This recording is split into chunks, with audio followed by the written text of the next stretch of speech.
हमारे अब एग्जाम में आने वाले हैं ना 6 चैप्टर, तो बेसिकली मैं आपको क्या करा रही हूँ चैप्टर वाइज, जैसे पहले सॉल्यूशन देन इलेक्ट्रो, तो मैं आपको ना ये बता रही हूँ कि इस क्या बोलते हैं चैप्टर में इंपॉर्टेंट क्वेश्चन कौन से बन सकते हैं, ठीक है, ताकि जब आप अपनी रिवीजन करो ना थोड़ा उस पर ज्यादा फोकस करो, ठीक है। कौन सा चैप्टर होगा वो मैं आपको बता दूंगी, कौन सा चैप्टर होगा, क्योंकि मुझे अभी ये नहीं पता ना कि तुम लोग कौन से वाले हो, 12R वाले हो या 6R वाले हो, लेकिन अभी मैं फिर बोल रही हूँ इस सेशन का एजेंडा ये है कि जो तुम्हारे मिड टर्म में आने वाले हैं चैप्टर, 6 चैप्टर जो तुम्हारे आने वाले हैं, बेसिकली मैं उनको यहाँ पे आपको शो करूँ कि यहाँ पे क्या क्या इंपॉर्टेंट क्वेश्चन बनते हैं, ठीक है, ताकि जब आप रिवाइज करो तो थोड़ा फोकस होके उनपे ज्यादा बेसिकली ध्यान देना है आपको, ठीक है, उन पे स्पेशली फोकस करना है, ठीक है। चलो अभी बच्चे आई थिंक अभी ज्वाइन कर रहे हैं, अभी बजे है ना 3,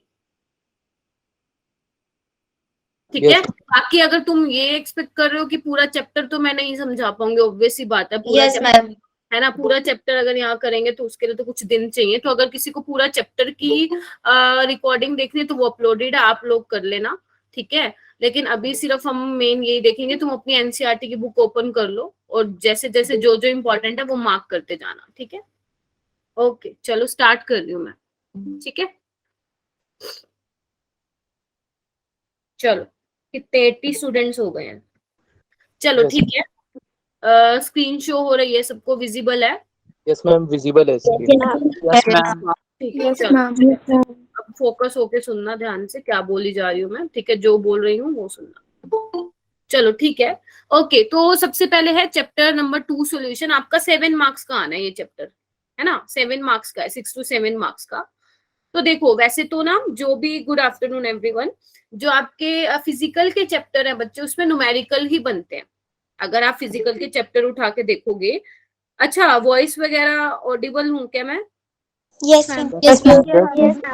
ओके अगर किसी को इशू हो रहा है नेटवर्क इशू तो एक बार आप रीज्वाइन कर लेना, ठीक है, मेरी साइड से नेटवर्क एकदम प्रॉपर है, ठीक है। चलो चलो ठीक है, ऑल गुड, तो स्टार्ट करते हैं।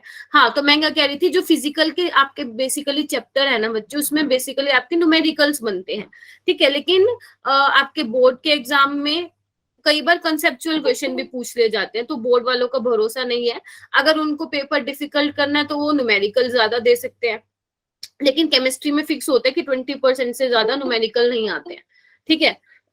तो चलो ठीक है, रही बात आपके कॉम्पिटिटिव एग्जाम की, उसकी मैं अभी बात नहीं कर रही हूँ, अभी हमारा पूरा फोकस इस पे है। तो देखो बच्चे जो चैप्टर नंबर 2 है सॉल्यूशन, उसमें आप डायरेक्ट किस पे आएंगे, उसमें आप डायरेक्ट आएंगे एक्सप्रेसिंग कंसंट्रेशन ऑफ सॉल्यूशन, इस पे आइए। जो ये ऊपर टेबल बनी हुई है आप इसको जस्ट रीड कर लेना, क्वेश्चन नहीं आता है यहाँ से, ठीक है, क्वेश्चन यहाँ से नहीं आता है। तो एक्सप्रेसिंग ऑफ कंसंट्रेशन, इसमें आपको सारे फॉर्मूले टिप्स पे होने चाहिए, क्योंकि किसी से भी क्वेश्चन बन के आ सकता है, ठीक है। तो यहाँ पे ध्यान दो, मास परसेंटेज आपको पता होना चाहिए कि क्या फॉर्मूला होता है, ठीक है, mass of component in the solution by total mass. आपको V बाय V का वॉल्यूम पता होना चाहिए, वॉल्यूम परसेंट, ठीक है, और ध्यान रखना किस में ले रहे हैं, ग्राम में ले रहे हैं या ml में ले रहे हैं, इसका आपको ध्यान रखना है, ठीक है। अच्छा टिक मार्क कर लेना मेरे साथ साथ, ठीक है। उसके बाद W बाय V ये पता होना चाहिए, पार्ट्स पर मिलियन छोड़ सकते हो, यहाँ से क्वेश्चन नहीं आता है, पार्ट्स पर मिलियन। मैं बात फिर से बोल रही हूँ, मैं बात कर रही हूँ आपके बोर्ड के पॉइंट ऑफ व्यू से, ठीक है, क्योंकि एग्जाम जो आपके स्कूल वाले एग्जाम, हाँ जो आपके बेसिकली अब ये जो होम एग्जाम है वो भी बोर्ड्स को ध्यान में रखते हुए पेपर बनाने वाले हैं तुम्हारे, ठीक है। ओके उसके बाद आता है बच्चे, यहाँ पे देखो मोल फ्रैक्शन, यहाँ से क्वेश्चन आता है। मोल फ्रैक्शन आपको पता होना चाहिए कि मोल फ्रैक्शन क्या होता है, साथ में ये भी पता होना चाहिए मोल फ्रैक्शन क्या होता है, यूनिट लेस होता है, ठीक है, यूनिट लेस होता है, ठीक है। ओके ये रहा आपका फॉर्मूला। नॉर्मेलिटी नहीं है आपके सिलेबस में, नहीं आएगा आपका नॉर्मेलिटी से क्वेश्चन, टेंशन ना लो, ठीक है, नॉर्मेलिटी सिलेबस में नहीं है, और अब तो जेई मेन वालों ने भी हटा दिया, ठीक है। लेकिन हाँ जो आपका मोल कंसेप्ट है, मोल कंसेप्ट है उसमें थोड़ा नॉर्मेलिटी का है, लेकिन ज्यादा नहीं पूछते हैं उससे, ठीक है। हाँ दिव्या बोलो, मनोज बोलो।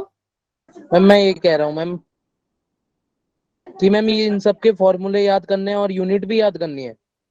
हाँ यूनिट तो देखो फिजिकल में जो न्यूमेरिकल आ गया ना, फिजिकल में मैं पहली बात तो मैं यहाँ पे जेई नीट की बात नहीं करूँ, तो प्लीज मुझसे यहाँ पे जेई नीट का डिस्कस मत करो, ठीक है। मैं यहाँ पे तुम्हारे एग्जाम्स की बात करूँ, वहां पे नॉर्मेलिटी का क्वेश्चन नहीं आता है, ठीक है। अगर हम 11th क्लास की बात करें हाय एवरीवन, अगर मैं 11th क्लास की बात करूँ तो मोल कंसेप्ट में है, लेकिन अभी हम 12th की बात कर रहे हैं, ठीक है।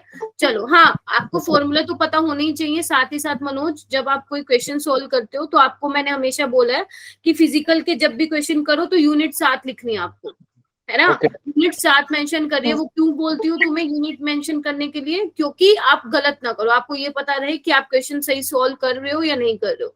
और यूनिट अगर नहीं लिखोगे तो आधा नंबर गया, पहले बता रही हूँ मैं सबको। Okay ma'am. ठीक मैम है। हर यूनिट थैंक यू। मैम हर हम्म। लेके चल रही है ना? हाँ जी, बिल्कुल, यूनिट 7 लेके चलोगे, पता रहेगा कि क्वेश्चन कैसे सोल्व कर रहे हो। ओके मैम, नहीं थैंक यू। नहीं नहीं, मैं एकदम बढ़िया हूँ, मैं ठीक हूँ मिश्पा। ठीक है, चलो, ओके। तो ये वाला भी रिलेशन ध्यान रखना है कि chi1 plus chi2 up to सोन। और आपको ये तो पता ही है कि अगर आपने एक का मोल फ्रैक्शन निकाले, दूसरे का 1 में से माइनस करके निकाल सकते हो, आपको दोबारा दोबारा 2 निकालने की जरूरत नहीं है। ठीक है, चलो, उसके बाद क्वेश्चन देखो, एनसीईआरटी के क्वेश्चन तुम करके जा रहे हो ना सारे बच्चे। एनसीईआरटी का एक क्वेश्चन भी तुम्हें स्किप नहीं करना है, तुम्हारे पास बहुत टाइम है, अभी भी टाइम है, ठीक है। और है ही कितने चैप्टर, एक सॉल्यूशन है, केमिकल काइनेटिक्स है, और तुम्हारा ये क्या नाम है, इलेक्ट्रोकेमिस्ट्री है। तो एनसीईआरटी का रिस्क मत लेना, क्वेश्चन सारे करके जाने आपको, जो ये इंडेक्स वाले हैं वो भी, और जो भी सोल्ड एग्जाम्पल है वो भी। हाँ, 6 चैप्टर तो है बच्चे, बट उसमें इनऑर्गेनिक और ऑर्गेनिक में नहीं है ना न्यूमेरिकल, उसकी बात कर रही हूँ, ठीक है। चलो ठीक है, न्यूमेरिकल आपको पता होना चाहिए, ये वाला आना चाहिए। उसके बाद आओ जहां से क्वेश्चन आते हैं। अभी हिमा बोल रही थी कि मैं मोलैरिटी से आते हैं, तो डेफिनेटली अगर यहाँ से उनको देना होगा क्वेश्चन, वैसे तो सच बताऊं इसमें से क्वेश्चन नहीं आता है। बेसिकली क्या होता है ना, मैं बताती हूँ तुम्हें। क्योंकि तुम्हारा जो 11th का चैप्टर है मोल कंसेप्ट, उसमें ये सारी चीजें यूज होती हैं, तभी उन्होंने ना आपको ये सॉल्यूशन में भी दे रखा है, क्योंकि सॉल्यूशन में कई कई जगह यूज हो रहा है। लेकिन सॉल्यूशन चैप्टर में बच्चे इसके अलावा भी बहुत सारे क्वेश्चन है जो एग्जामिनर तुम्हें दे सकता है फ्रेम करके क्वेश्चन, ठीक है। लेकिन मोलैरिटी तो आपको पता ही है, होना ही चाहिए आपको, अगर आप केमिस्ट्री के स्टूडेंट हो। मोलैरिटी के बारे में, हाँ हाँ हाँ, मैं सारे चैप्टर का ओवरव्यू दूंगी, टेंशन मत लो, ठीक है। 2 घंटे में मैक्सिमम ट्राई करूंगी कि सारा दे दूं। मेन अपन को फिजिकल में ही टाइम लगने वाला है। हाँ हाँ हाँ, मैं रिकॉर्डिंग अपलोड करवा दूंगी, ठीक है, बाय टुमारो। मैं ट्राई करूंगी कि सारे दे दूं। मेन आपको फिजिकल में ही थोड़ा सा वो करना है, टाइम लगेगा, बाकी इनऑर्गेनिक में तो टाइम नहीं लग रहा है, ठीक है। तो मोलैरिटी का बच्चे ध्यान रखना, और ये भी ध्यान रखना, ये चीजें ना तुम भूल जाते हो कि 0.25। एक सेकेंड, क्या बोल रहे हैं आयुष? मेरा इसमें से कुछ नहीं आया, ऐसा क्वेश्चन दिया था जिसमें मोलैरिटी। हाँ हाँ, ऐसे भी क्वेश्चन आते हैं, अगर आपको याद हो मैंने करवाया भी था कि ऐसा क्वेश्चन जिसमें मोलैरिटी मोलैलिटी सारा मिक्स करके दे देते हैं, ठीक है। चलो, हाँ, आप लोगों को ये भी पता होना चाहिए बच्चे, 0.25 मोलर। नहीं नहीं, कैलकुलेशन में टाइम नहीं लगाना बच्चे आपको।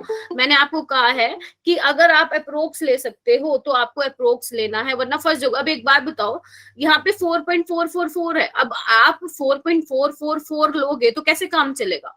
आपको डायरेक्ट 4.5 लो या 4.4 लेके खत्म करो। 0.3222, इसको 0.3 लो। किसने कहा 0.322 लेने का? क्यों नहीं होता? सब सोल्व होगा, डेफिनेटली होगा। थोड़ा अप्रोक्सीमेशन लिया करो, अगर बिल्कुल एग्जैक्ट वही वैल्यू लोगे तो वही करते रह जाओगे एग्जाम में, फिर निकलेगा ही नहीं कभी आंसर, ठीक है। हाँ, थोड़ा सा चेंज आएगा, बट कोई दिक्कत नहीं है, एग्जामिनर नहीं मार्क्स आपके डिडक्ट करेगा। लेकिन अगर लिख के ही नहीं आओगे आंसर तो आधा नंबर वो काट लेगा, यूनिट का आधा नंबर। हाँ आयुष, सही करते हो आप, ठीक है। यूनिट का हाफ मार्क्स कटेगा, और अगर आंसर नहीं लिख के आए तो भी हाफ मार्क्स कटेगा। तो इससे बेटर ये है कि आप लोग अप्रोक्सीमेशन करो, क्या पता उसके आसपास ही आपका आंसर आ जाए और एग्जामिनर आपको मार्क्स दे दे। बच्चे, मोलैलिटी में हम क्या लेते हैं, इधर देखो। मोलैलिटी में क्या होता है मनोज, इधर देखो। कि हाँ, अप्रोक्स बच्चे, अगर आप अप्रोक्सीमेशन लेते हो ना तो इतना ज्यादा डिफरेंस नहीं आता है। चाहे आप करके देख लो, अगर किसी ने न्यूमेरिकल की सच में प्रैक्टिस की है तो आपको पता होगा अप्रोक्सीमेशन से इतना ज्यादा नहीं आंसर का इफेक्ट पड़ता है, ठीक है।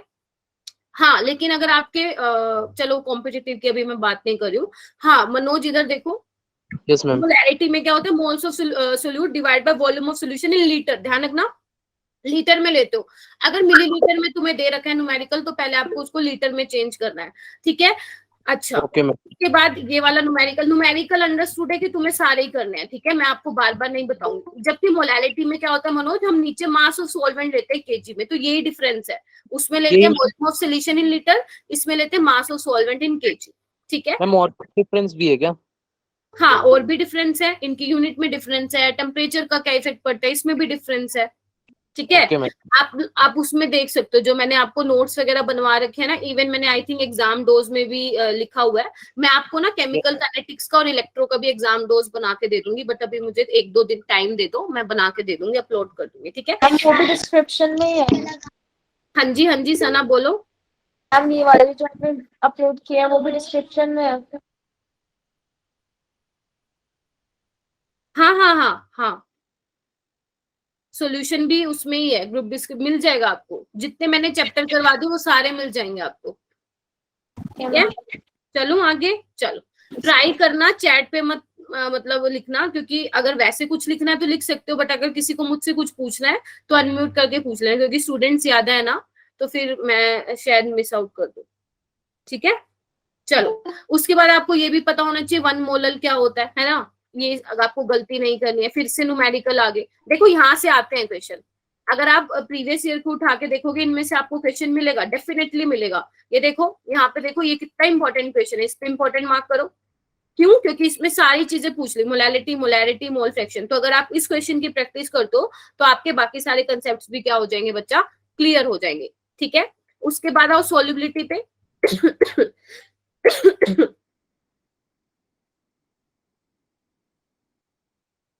एक सेकेंड। हाँ, उसके बाद आओ सोल्युबिलिटी पे। देखो सोल्युबिलिटी में ना, अगर आपको सैचुरेटेड अनसैचुरेटेड की क्रिस्टलाइजेशन की डेफिनेशन करनी है तो आप कर सकते हो, वो एग्जाम में वैसे नहीं आती है। क्वेश्चन आता है यहाँ से कि सोल्युबिलिटी का इफेक्ट क्या पड़ता है टेम्परेचर पे। तो मैं आपको ऊपर ऊपर से बता रही हूँ, अगर आपकी एंडोथर्मिक रिएक्शन है, ध्यान से सुन लो। हाँ, अगर आपकी एंडोथर्मिक रिएक्शन है तो आपकी सोल्युबिलिटी बच्चे, यहाँ पे देखो, यहाँ पे लिख रही हूँ, आपकी सोल्युबिलिटी डायरेक्टली प्रोपोर्शनल होती है किसके, टेम्परेचर के। बट अगर आपकी एक्सोथर्मिक रिएक्शन है, याद है बताया था, एक्सोथर्मिक रिएक्शन है तो क्या होता है, solubility is inversely proportional to temperature. ठीक है। तो यही इस पैराग्राफ में लिखा हुआ है, और ये हमने किससे एक्सप्लेन किया था, ली चैटरल प्रिंसिपल से किया था। ठीक है। उसके बाद आओ solubility of gas in liquid. सारे मार्क कर रहे हो ना मेरे साथ साथ? Solubility of gas in liquid, solubility of gas in liquid में बच्चे हेनरीज लो, ये तो फेवरेट क्वेश्चन है एग्जामिनर का, इसकी स्टेटमेंट रट लेना। मैम आपकी वॉइस लैग हो गई। ऐसा है क्या? नो मैम, ठीक है। वो आई थिंक स्टूडेंट्स ज्यादा है ना पीयूष, आप रीज्वाइन कर लो। ठीक है, स्टूडेंट्स ज्यादा हो गए यहाँ पे। वैसे तो तुम आते नहीं हो क्लास में, कुछ बच्चे नहीं आते हैं क्लास में ना, आ जाए हैं मेरे से मिलने, है ना, बड़े दिनों बाद। चलो ठीक है। हाँ चलो चलो इधर आओ, चलो इधर आओ, आवाज। ये एग्जाम का डर है इसलिए आया। हाँ, इधर देखो, यहाँ पे सोल्युबिलिटी ऑफ, अच्छा, हेनरीज लो आपको पता होना चाहिए, हेनरीज लो। ठीक है, हेनरीज लो क्या कहता है, उसका जो बेसिकली उसकी जो इक्वेशन है, एक्सप्रेस कैसे करते हैं, ये करना है आपको। ध्यान रखना, पी क्या है, पार्शियल प्रेशर, के एच क्या है बच्चे, हेनरीज कांस्टेंट, और काई क्या है, मोल फ्रैक्शन है। इसका ग्राफ भी पता होना चाहिए तुम्हें। ठीक है, इसका ग्राफ भी पता होना चाहिए तुम्हें। ठीक है, स्लोप क्या होता है ये मैंने ऑलरेडी करा रखा है। ठीक है, अगर आपको वीडियो रिकॉर्डिंग्स मत देखना, अगर आपको इसके नोट्स चाहिए ना, डायरेक्ट अपने नोट्स डाउनलोड करना और बस, वीडियो रिकॉर्डिंग देखने का टाइम भी नहीं है। ठीक है, टाइम वेस्ट करोगे और कुछ नहीं है। ठीक है। अच्छा, उसके अलावा बच्चे आपको ये भी पता होनी चाहिए कि KH की वैल्यू टेम्परेचर पे कैसे डिपेंड करती है। तो ध्यान रखना, KH की वैल्यू टेम्परेचर पे डिपेंड करती है, डायरेक्टली प्रोपोर्शन का रिलेशन होता है, और सोल्युबिलिटी के इनवर्सली प्रोपोर्शनल होता है। ठीक है, समझ रहे हो ये वाली मेरी बात?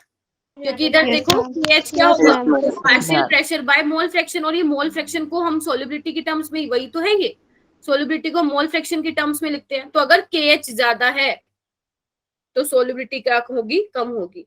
रवनीत आई है क्या?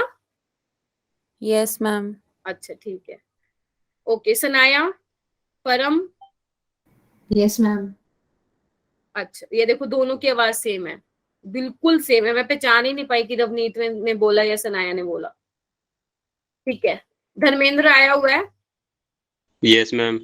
ठीक है, देख लो, नाम याद हो गया।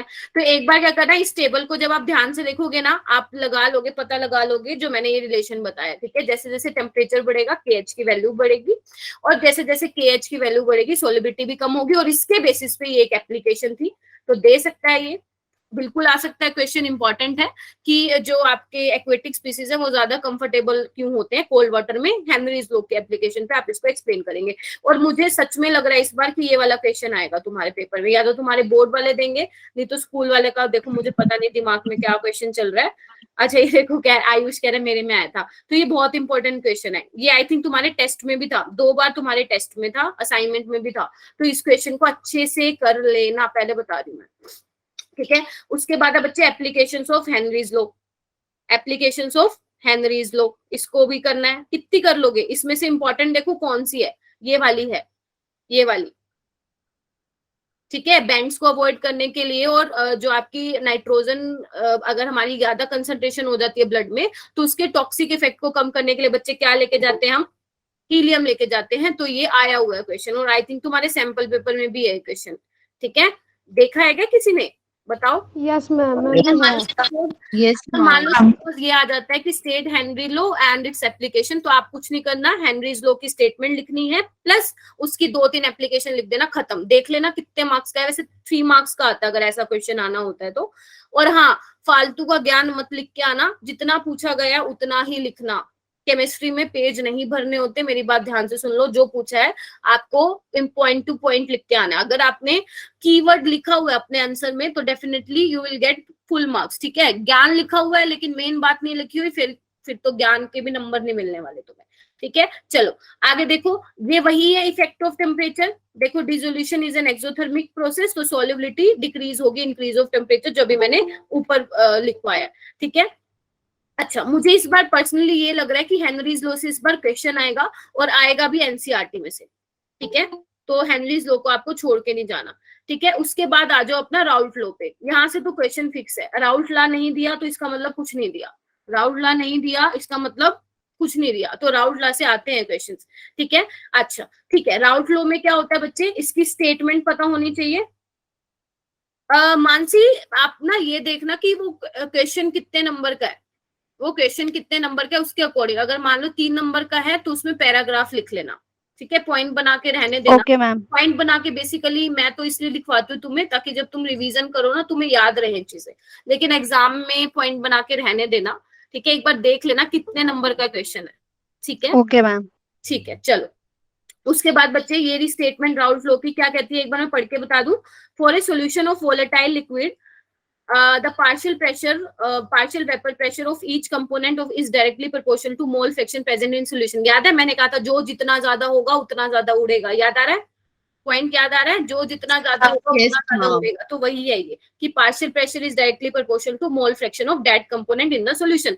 और ये क्या है तुम्हारा, वही है प्रोपोर्शनलिटी को हटा के वो प्योर कांस्टेंट है, ठीक है। प्योर कंपोनेंट का वेपर प्रेशर, तो आपको ये ध्यान रखना है, ये ध्यान रखना है। तो टोटल प्रेशर किसके बराबर होता है पता है तुम्हें? P1 plus P2। आपको कुछ नहीं करना, सिंपल सब्स्टिट्यूट करना है और ये फाइनल ये आ जाएगा, इसको प्लीज ध्यान में रखना। P टोटल क्या आ गया बच्चे?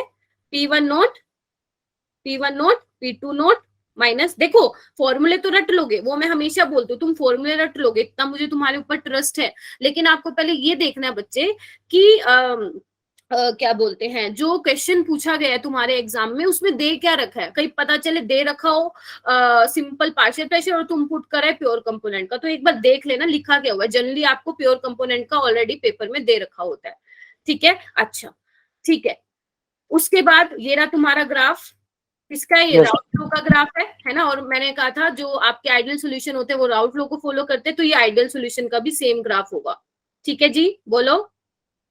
Yes ma'am. ओके, तो इस पे मैं टिक मार्क लगा दिया मैंने, ठीक है। उसके बाद है तुम्हारा ये वाला, यहाँ से भी क्वेश्चन आता है। जब आपको निकालना हो क्या, वेपर फेज में निकालना है पार्शियल प्रेशर, तो उसके लिए फॉर्मूला क्या होता है, याद है? कौन सा फॉर्मूला होता है उसके लिए? ये रहा, यहाँ पे नहीं दे रखा क्या, ये देखो, ये होता है। देखो पार्शियल प्रेशर अगर तुम्हें निकालना है, या आपको सिंपल ये बोल रखा हो mole fraction in vapour phase, mole fraction in vapour phase, तो ध्यान रखना जो हम काई रिप्रेजेंट करते हैं वो सॉल्यूशन फेज के लिए करते हैं, ठीक है। लेकिन हम अगर बात करें वेपर फेज की तो हम उसमें वाई से डिनोट करते हैं, सो दैट आप कंफ्यूज ना हो, ठीक है। अरे इधर सुन लो भाई, तो अगर मान लो आप सपोज एक कंपोनेंट है y1, तो उसका कैसे निकालोगे? उसका partial pressure divide by total, अगर आपको याद हो, मैंने कहा था फ्रैक्शन कैसे निकालते हैं।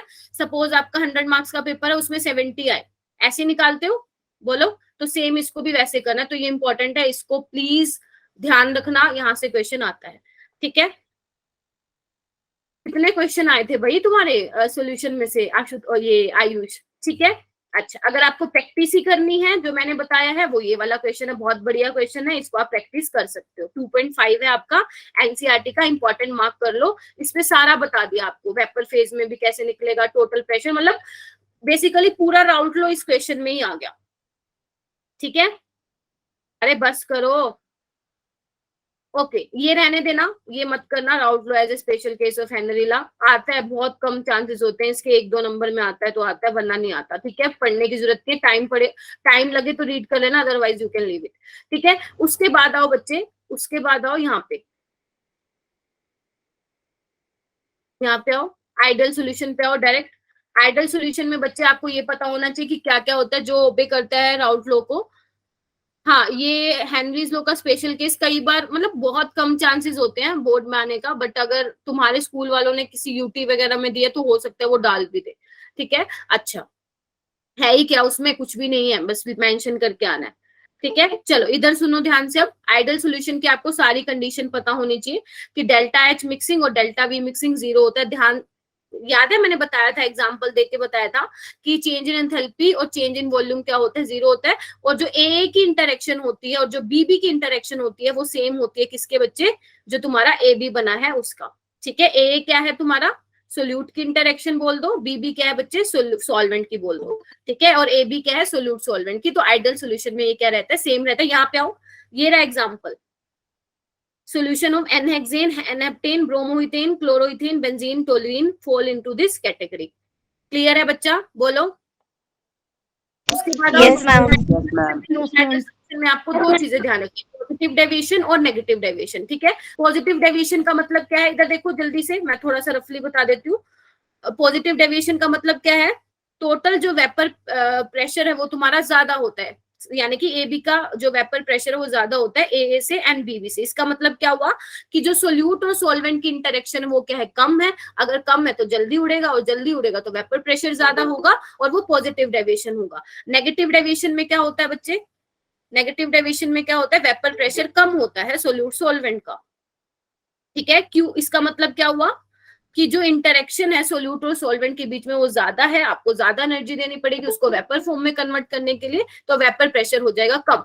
तो ये आपका बच्चे पॉजिटिव डेविएशन का रहेगा ग्राफ, और ये रहेगा आपका नेगेटिव डेविएशन का। ठीक है, अच्छा, मैंने आपको ट्रिक बताई थी कि कैसे पहचानोगे पॉजिटिव या नेगेटिव डेविएशन, याद है ना सबको, याद है ना? अरे बता दो, याद है ना, मैंने बताया था अल्कोहल, बता दो। Yes. पॉजिटिव डेविएशन में मैंने आपको बताया था, कोई रिपीट करेगा क्या, अल्कोहल, CS2 और क्लोरोफॉर्म, यही बताए थे 3, या इसके अलावा भी कोई था, मुझे भी ये 3 तो मैंने याद है, मुझे बताए थे। तो अगर ये आ जाता है इनमें से कोई एक तो पॉजिटिव डेविएशन है, अदरवाइज आपका वो नेगेटिव डेविएशन में काउंट होगा। ठीक है, उसके बाद एजियोट्रोप वाला हो सकता, मतलब चांसेस कम है, क्योंकि पहले क्या था, लास्ट टाइम ये वाला टॉपिक नहीं था इंक्लूड, अब था। तो आपको कुछ नहीं करना, एजियोट्रोप की डेफिनेशन पढ़नी है बस, और कुछ नहीं करना। मिनिमम बॉइलिंग एजियोट्रोप और मैक्सिमम बॉइलिंग एजियोट्रोप, देखो मिनिमम, देखो जो बॉइलिंग पॉइंट होता है ना आपका बच्चे, वो वेपर प्रेशर के इनवर्सली प्रोपोर्शन होता है, पता है ना ये। अगर वेपर प्रेशर ज्यादा तो बॉइलिंग पॉइंट कम, तो वेपर प्रेशर ज्यादा किसमें होता है, पॉजिटिव डेविएशन में। तो मिनिमम बॉइलिंग एजियोट्रोप वो कौन से वाले होंगे, पॉजिटिव डेविएशन वाले होंगे। ठीक है, और जो मैक्सिमम बॉइलिंग पॉइंट का मतलब क्या हुआ, वेपर प्रेशर कम होगा, और वेपर प्रेशर कम किसमें होता है बच्चे, नेगेटिव डेविएशन में। तो मैक्सिमम बॉइलिंग एजियोट्रोप वाला किसमें होगा, मैक्सिमम बॉइलिंग एजियोट्रोप होगा, बस ये कर लेना।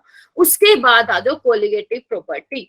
ठीक है, कोलिगेटिव प्रॉपर्टी में आपको क्या करना है, सबसे पहले तो आपको मतलब पता होना चाहिए कि कोलिगेटिव प्रॉपर्टी का मतलब क्या होता है। आपको पता है कोलिगेटिव प्रॉपर्टीज क्या होते हैं बच्चे, जो डिपेंड नहीं करते नंबर ऑफ सोल्यूट पार्टिकल पे, ठीक है, sorry I am so sorry, जो डिपेंड करते हैं नंबर ऑफ सोल्यूट पार्टिकल पे, उनका नेचर क्या है हमें इससे मतलब नहीं है, वो आपकी कोलिगेटिव प्रॉपर्टीज होती हैं, ठीक है। उसके बाद आपको कुछ नहीं करना, मैं फिर बोल रही हूँ, इनका वो मत करना, इनकी डेरिवेशन मत करना, डेरिवेशन कहीं भी नहीं पूछते, कोलिगेटिव प्रॉपर्टी से आया तो सिर्फ न्यूमेरिकली आएगा। तो आपको क्या करने हैं, चारों के फॉर्मूले ध्यान से सुन लो, चारों के फॉर्मूले जो आपकी कोलिगेटिव प्रॉपर्टीज हैं, चारों के फॉर्मूले प्लस उसके न्यूमेरिकल की प्रैक्टिस कर जाना, बस खत्म, ठीक है। जैसे पहला क्या है, relative lowering of vapour pressure, ये आपका फॉर्मूला है, और पता होना चाहिए कि P1 नोट क्या है, प्योर वेपर प्रेशर है, और ये क्या है, सोल्यूशन का वेपर प्रेशर है, और किस पे डिपेंड करता है, मोल फ्रैक्शन ऑफ सोल्यूट पे, ये ध्यान रखना बच्चे, मोल फ्रैक्शन ऑफ सोल्यूट पे,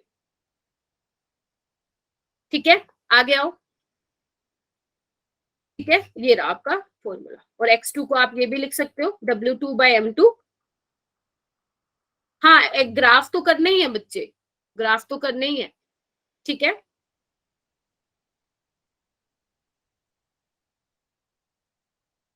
चलो आगे चलो, एक सेकेंड इसको ठीक कर लेना,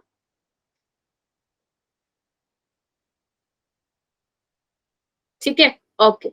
ये आपको फिर से बोल रहे हैं एनसीईआरटी के नहीं छोड़ के जाना है, elevation in boiling point, last time अगर आपने पेपर उठा के देखा है तो इससे क्वेश्चन आया हुआ है, ग्राफ से क्वेश्चन आया, आपको ग्राफ बना के दे दिया है उन्होंने, और आपको क्या बता दिया था, आपको बेसिकली ये बताना था कि ये लाइन क्या रिप्रेजेंट करिए, तो बच्चे आपको पता होना चाहिए इसकी सॉल्यूशन के लिए बॉइलिंग पॉइंट ज्यादा है, ठीक है, ये टीबी है, और जो सॉल्वेंट के लिए वो टीबी नोट है, दोनों का डिफरेंस क्या है बच्चे, delta TB, which is your elevation in boiling point.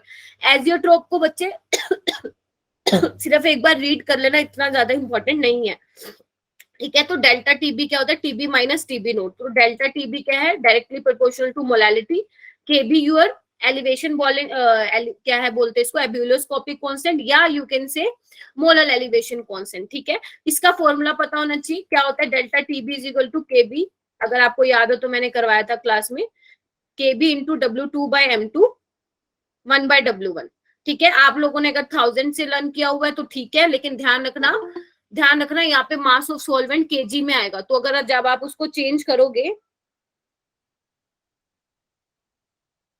कोई बात नहीं अनिकेत, अभी 5 बजे तक है ना, हो जाएगा, टेंशन मत लो, सॉल्यूशन चैप्टर तो वैसे ही खत्म हो गया, ठीक है। अगर आप 1000 ऊपर पुट करते हैं तो ध्यान रखना W1 जो आप ले रहे हो मास ऑफ सॉल्वेंट है इन केजी में, समझ रहे हो मेरी बात, और अगर आप उसको ग्राम में करोगे, मतलब जो भी आपका बेसिकली क्या बोलते हैं, जैसा आपका क्वेश्चन होगा उसके अंदर जब आप यूनिट चेंज करोगे तो वो ऑटोमेटिकली 1000 ऊपर चला जाएगा, मैंने आपको ये क्लास में बताया था, ठीक है, इसलिए बोला था कि यूनिट को साथ लेके चलना, ठीक है। अच्छा, ये क्वेश्चन है, उसके बाद इसका भी आपको क्या करना है, ग्राफ करना है, आगे चलो, सेम वही है, delta TF is equal to KF into M, KF क्या है, फ्रीजिंग पॉइंट डिप्रेशन है, क्रायोस्कोपिक कांस्टेंट भी बोलते हैं, इसमें भी सेम वही फंडा है, ठीक है। डेल्टा TF ना आप निकाल सकते हो, मॉलिक्यूलर मास निकाल सकते हो सोल्यूट का, ठीक है, ओके। इसको एक बार रीड कर लेना, जस्ट रीड, पेपर में नहीं पूछा जाता है इतना ज्यादा, ठीक है। और हर सॉल्वेंट के लिए, हर डिफरेंट सॉल्वेंट के लिए KF की वैल्यू भी अलग होती है, ठीक है, ओके। ऑस्मोसिस में आपको कुछ नहीं करना, सिर्फ आपको इसका ये वो करना है, फॉर्मूला ध्यान रखना है, pi is equal to CRT, और C क्या है, N2/V है, और N2 क्या है, नंबर ऑफ मोल्स, तो given mass by molar mass, और इससे आप मोलर मास निकाल सकते हो। तो अगर मैं बात करूं सबसे अच्छी कोलिगेटिव प्रॉपर्टी की, कौन सी कोलिगेटिव प्रॉपर्टी है बच्चे, वो ऑस्मोटिक प्रेशर सबसे अच्छी कोलिगेटिव प्रॉपर्टी है, क्योंकि वो मैक्रोमोलिक्यूल्स जैसे मॉलिक्यूलर मास को भी डिटरमाइन कर सकती है, बल्कि बाकी ऐसा नहीं कर सकते। रिवर्स ऑस्मोसिस बच्चे, अगर आप प्रेशर ज्यादा अप्लाई कर दोगे, मिनिमम जितना आप ऑस्मोटिक प्रेशर लगा रहे हो उससे ज्यादा, तो रिवर्स साइड में चला जाएगा आपका सॉल्यूशन की मूवमेंट जो है, रिवर्स साइड में होने लग जाएगी, उसी को आप रिवर्स ऑस्मोसिस कहते हो, ठीक है। अच्छा, और ऑस्मोटिक प्रेशर, हाइपोटोनिक, हाइपरटोनिक, ये देखो यहाँ पे हाइपरटोनिक, हाइपोटोनिक और आइसोटोनिक, ध्यान रखना आइसोटोनिक पे क्वेश्चन आया हुआ है, आइसोटोनिक पे क्वेश्चन आया हुआ है, जब आपका ऑस्मोटिक प्रेशर जो होगा दोनों सॉल्यूशन का सेम होगा। हाइपर क्या होगा, जब एक का ज्यादा होगा, और हाइपो का क्या होगा, मतलब एक से कम होगा। क्लियर है, समझ पा रहे हो ना मैं क्या बताई जा रही हूँ, मतलब इतना तो तुमने कर ही लिया होगा ना। Yes, ma'am. Yes, ma'am. ठीक है, ओस्मोसिस पे ज्यादा मुश्किल क्वेश्चन नहीं आते, अगर आता है तो या तो सिंपल फॉर्मूला बेस्ड आता है बच्चे, या फिर आइसोटोनिक वाले पे। तो ये कुछ एग्जांपल है कि रो मैंगो का क्या होगा, श्रिवल हो जाएगा, चार मैंने आपको क्लास में भी कराया था, तो वैसे आएगा तो ये आपके एमसीक्यू में बन के आएगा, अदरवाइज इतना नहीं पूछा जाता है। ठीक है ओके उसके बाद रिवर्स ओस्मोसिस मैंने आपको ऑलरेडी बता दिया, अगर आप ओस्मोटिक प्रेशर से ज्यादा प्रेशर लगा देते हो तो जो सोल्यूशन की मूवमेंट है वो रिवर्स हो जाती है। हाँ रिवर्स हो जाती है। बेटा स्पीड तो मेरे को ज्यादा करनी ही पड़ेगी पूजा, अगर नहीं करी तो हो लिया, पर तुम कैचअप कर पा रहे हो ना, ये बता दो बस मुझे। मैम जी बहुत कोशिश कर रहे हैं, लेकिन मैम हो जा रहा है मैम। Yes ma'am. क्या हुआ? मैम जी कर ले रही हूँ कैचअप। ठीक है चलो मैं थोड़ा स्लो कर देती हूँ। ठीक है अच्छा, अब है एबनॉर्मल मोलर मास। देखो लास्ट टाइम ये वाला टॉपिक नहीं था, एबनॉर्मल मोलर मास अब है, तो आपको कुछ नहीं करना है। एबनॉर्मल मोलर मास में आपको सबसे क्या करना है, आयोटा वाले फैक्टर से मल्टीप्लाई करना है। क्यों करना है? क्योंकि अगर आपने डिसोसिएटेड कोई सोल्ट ले लिया तो ऑब्वियस ही बात है, अगर डिसोसिएट लिया, जैसे सपोज KCl लिया तो कितने में टूटेगा, वो डिसोसिएट होगा 2 में। अगर 2 में हो गया तो कोलिगेटिव प्रॉपर्टी भी चेंज होगी और मोलर मास भी चेंज होगा। तो ध्यान रखना, पहले क्वेश्चन को चेक कर लेना कहीं डिसोसिएटेड सोल्ट तो नहीं दे रखा। अगर नॉन डिसोसिएटेड है तो सिंपल जैसे फॉर्मूला लगाते हो वैसे ही लगाओगे, है ना। बट अगर आपको डिसोसिएटेड फॉर्म में दे दिया तो आपको ध्यान रखना है, आपको आयोटा से मल्टीप्लाई करना है। तो आपको कुछ नहीं करना, सारे जितने भी आपके फॉर्मूले हैं बच्चे उसको आयोटा से मल्टीप्लाई कर देना है, बस खत्म। ठीक है ओके। वॉन्टो फैक्टर आता है ना आपको निकालना एसोसिएशन के लिए, डिसोसिएशन। ठीक है, मेरे को किया क्या आयुष आपने?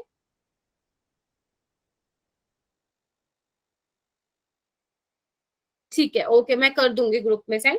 ठीक है ओके, तो ध्यान रखना, अगर कंप्लीट डिसोसिएशन है बच्चे, तो अगर कंप्लीट डिसोसिएशन है तो आयोटा की वैल्यू क्या होगी, n के इक्वल होगी। n क्या है, जितने नंबर ऑफ मोल्स डिसोसिएट हुए। जैसे NaCl के 2 होंगे, KCl के 2 होंगे, MgSO4 के भी कितने होंगे, 2 होंगे।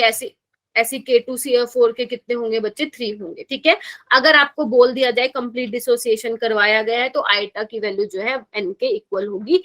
एसोसिएशन और डिसोसिएशन के लिए आपको पता है। ठीक है ओके, ये आपके क्वेश्चन है। देखो इन क्वेश्चन को ना वैसे सोल्व करना जैसे मैंने आपको क्लास में करवाया था। ये तो बहुत ज्यादा कॉम्प्लिकेटेड दे रखे, इतने ऐसे कॉम्प्लिकेटेड करने की जरूरत नहीं है।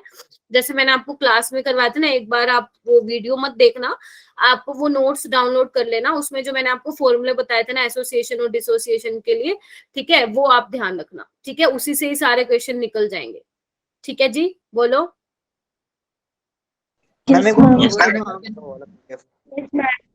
बोलो, एक पहले एक एक करके बोलो। हाँ बोलो। मैम एक बार फॉरवर्ड कर दीजिएगा वो वाला PDF। बच्चे वो आप जाके चेक कर लेना ना ग्रुप डिस्क्रिप्शन में से। अब इतना तो तुम कर ही सकते हो ना, इतना तो एक्सपेक्ट कर सकते हो ना तुम लोगों से। उस पे लिखा हुआ है ऑस्मोटिक क्या बोलते हैं ये, एबनॉर्मल मोलर मास, और जो भी मैंने डाउनलोड, बेसिकली जो भी मैंने अपलोड कर रखा है उसका मैंने नाम ऑलरेडी वहां पे मेंशन किया हुआ है कि इस वाले टॉपिक के वो नोट्स हैं। ठीक है ओके मैम।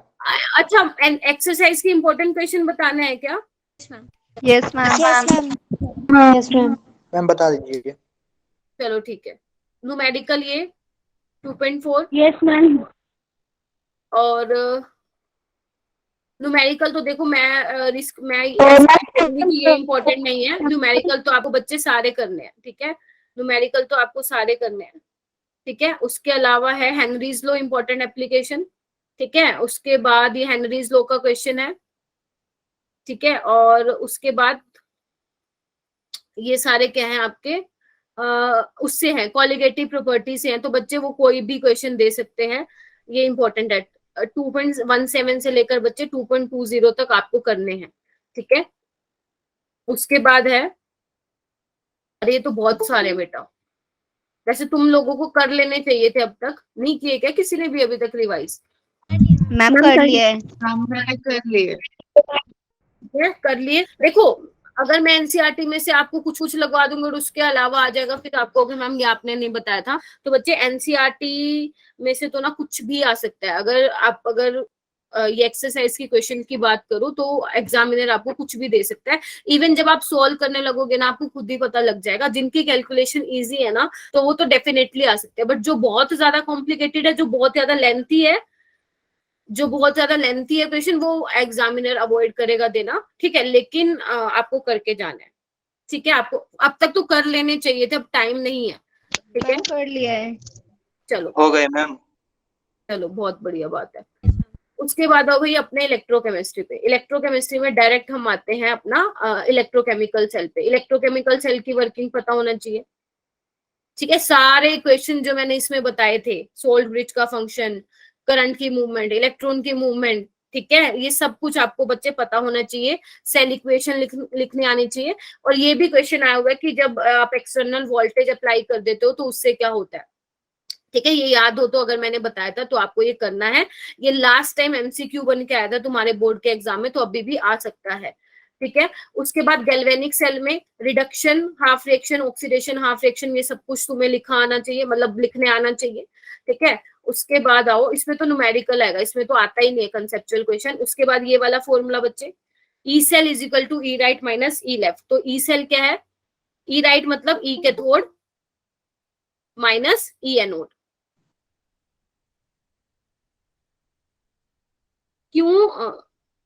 क्यों यूज करते हैं बेटा, करते तो और भी आयुष, ओ सॉरी आकृति, करते तो और भी हैं। KNO3 पोटेशियम नाइट्रेट भी करते हैं। रीजन ये रहता है क्योंकि हमें ये भी ध्यान रखना पड़ता है कि जो आप कैटायन और एनायन की मोबिलिटी ले रहे हो शुड बी सेम। तो K+ और NO3 नेगेटिव की जो है बच्चे मोबिलिटी जो है, या आप बोलते हो ट्रांसपोर्ट नंबर बोलते हो, वो आयनिक मोबिलिटी से आप रिलेट कर सकते हो, वो इन दोनों की ऑलमोस्ट सेम होती है। ऐसा नहीं होना चाहिए कि K+ तो चला गया एनायन को न्यूट्रलाइज करने, लेकिन NO3 की मोबिलिटी कम होने की वजह से वो गया ही नहीं। तो ध्यान रखना, हम बेसिकली ऐसा इलेक्ट्रोलाइट चूज करते हैं जिसकी आयनिक मोबिलिटी जो हो ऑलमोस्ट सेम हो, ठीक है। अच्छा, ई कैथोड माइनस ई एनोड, ध्यान रखना ये आप फॉर्मूला तभी लगाओगे जब आपके पास रिडक्शन पोटेंशियल गिवन हो। मैंने बहुत बार आपको क्लास में बताया था कि ये वाला फॉर्मूला आप तभी लगाओगे जब आपके पास कैथोड वाले का भी रिडक्शन पोटेंशियल हो और एनोड वाले का रिडक्शन पोटेंशियल भी हो, तब तो ये लगा देना। याद आ रहा है क्या सबको? चलो, हाँ, इस वाले चैप्टर में ना सिर्फ वही इंपॉर्टेंट है, क्या बोलते हैं, न्यूमेरिकली इंपॉर्टेंट है। अगर मान लो कोई बच्चा ये चैप्टर नहीं करके जा रहा है पूरा, तो सिर्फ नॉन इक्वेशन कर जाना, क्वेश्चन मिल जाएगा आपको। एक नॉन इक्वेशन और एक ये गैल्वेनिक सेल, वहां से क्वेश्चन मिल जाएगा, ठीक है। ये लिखना बेटा आना चाहिए। अब तो मैं इस टाइम पे नहीं सिखा सकती हूँ कि लिखोगे कैसे, ठीक है। ये सोल्ट ब्रिज होता है, यहाँ पे कैथोड लिखते हैं, बेसिकली कैथोड के लिए लिखते हैं, और यहाँ पे एनोड के लिए लिखते हैं। तो ये आपको लिखने आना चाहिए, ठीक है। और आपको पता है इलेक्ट्रोकेमिकल सीरीज में जो हमने रिडक्शन पोटेंशियल देखे थे, किसको रेफरेंस मान के निकाला गया था बच्चे? हाइड्रोजन इलेक्ट्रोड को, ठीक है। चलो, ओके, ठीक है। यहाँ पे क्या एक्सप्रेशन लिख के दिखा रखे हैं आपको, बस, और कुछ नहीं लिख के दिखा रखा, निकाल के बेसिकली दिखा रखा है कि कैसे क्या होना है, ठीक है, ओके। उसके बाद ये आगे तुम्हारा नॉन इक्वेशन। नॉन इक्वेशन क्या होती है बच्चे? E is equal to E naught cell minus 0.0591 by n log product by reactant. याद है?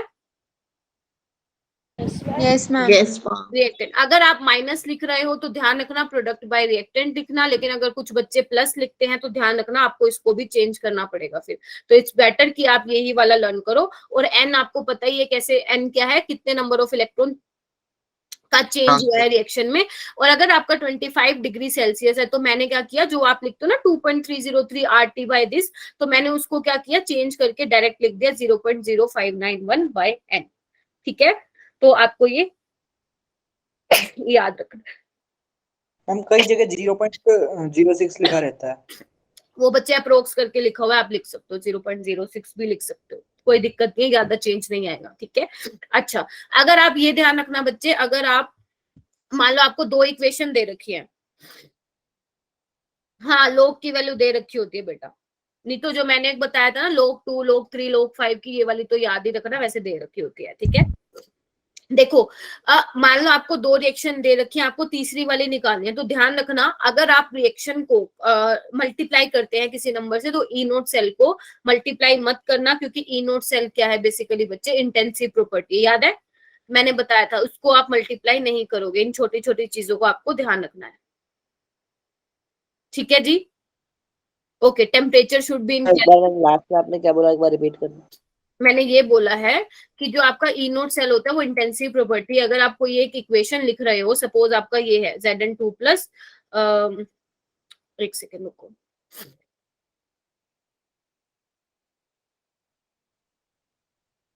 मान लो आपका ये है, ठीक है, तो अगर इसके करस्पॉन्डिंग आपको ई नोट सेल दे रखा है क्वेश्चन में, तो मान लो सपोज आप इसको 2 से मल्टीप्लाई कर रहे हो, मतलब अपनी रिक्वायर्ड इक्वेशन के लिए, तो ध्यान रखना ई नोट सेल को मल्टीप्लाई मत कर देना 2 से, क्योंकि जो आपका ई नोट सेल होता है बच्चे वो क्या होता है, इंटेंसिव प्रॉपर्टी होती है। इंटेंसिव प्रॉपर्टी होती है बच्चे, एग्जाम में आती है log की वैल्यू आती है, और अगर नहीं आई तो वो फिर आपको log की टेबल पकड़ा देंगे, अगर मान लो नहीं आई तो वो आपको log की टेबल पकड़ा देंगे, यही दो काम हो सकते हैं, ऐसा तो नहीं होगा कि log का क्वेश्चन आया वो आपको log टेबल भी नहीं देंगे, ऐसा नहीं होगा। अरे ये क्या हो गया, ठीक है, ओके।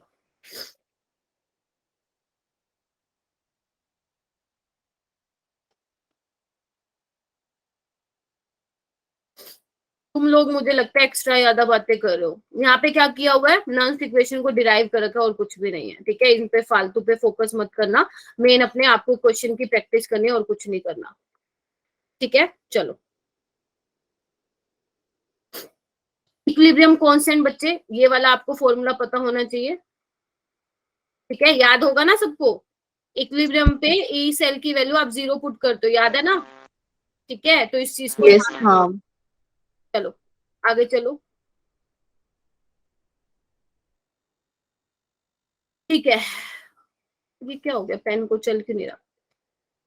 उसके बाद है बच्चे गिब्स फ्री एनर्जी, ये इंपॉर्टेंट फॉर्मूला रहेगा आपका, ठीक है, नहीं नहीं चैट डिसेबल क्यों करूं, ऐसे कोई ऐसी वैसी तो कोई बात भी नहीं कर रहा चैट में, सब कोऑपरेट कर रहे हैं बच्चे, ठीक है। आपको delta G is equal to minus NEF, नहीं नहीं नहीं नहीं नॉन इक्वेशन की बच्चे मत करना, डेरिवेशन मत करना प्लीज, अपना न्यूमेरिकल की प्रैक्टिस करना, एन क्या है यहाँ पे पता होना चाहिए, ई सेल क्या है पता होना चाहिए, फैराडे की वैल्यू क्या होती है ये पता होने चाहिए, ठीक है।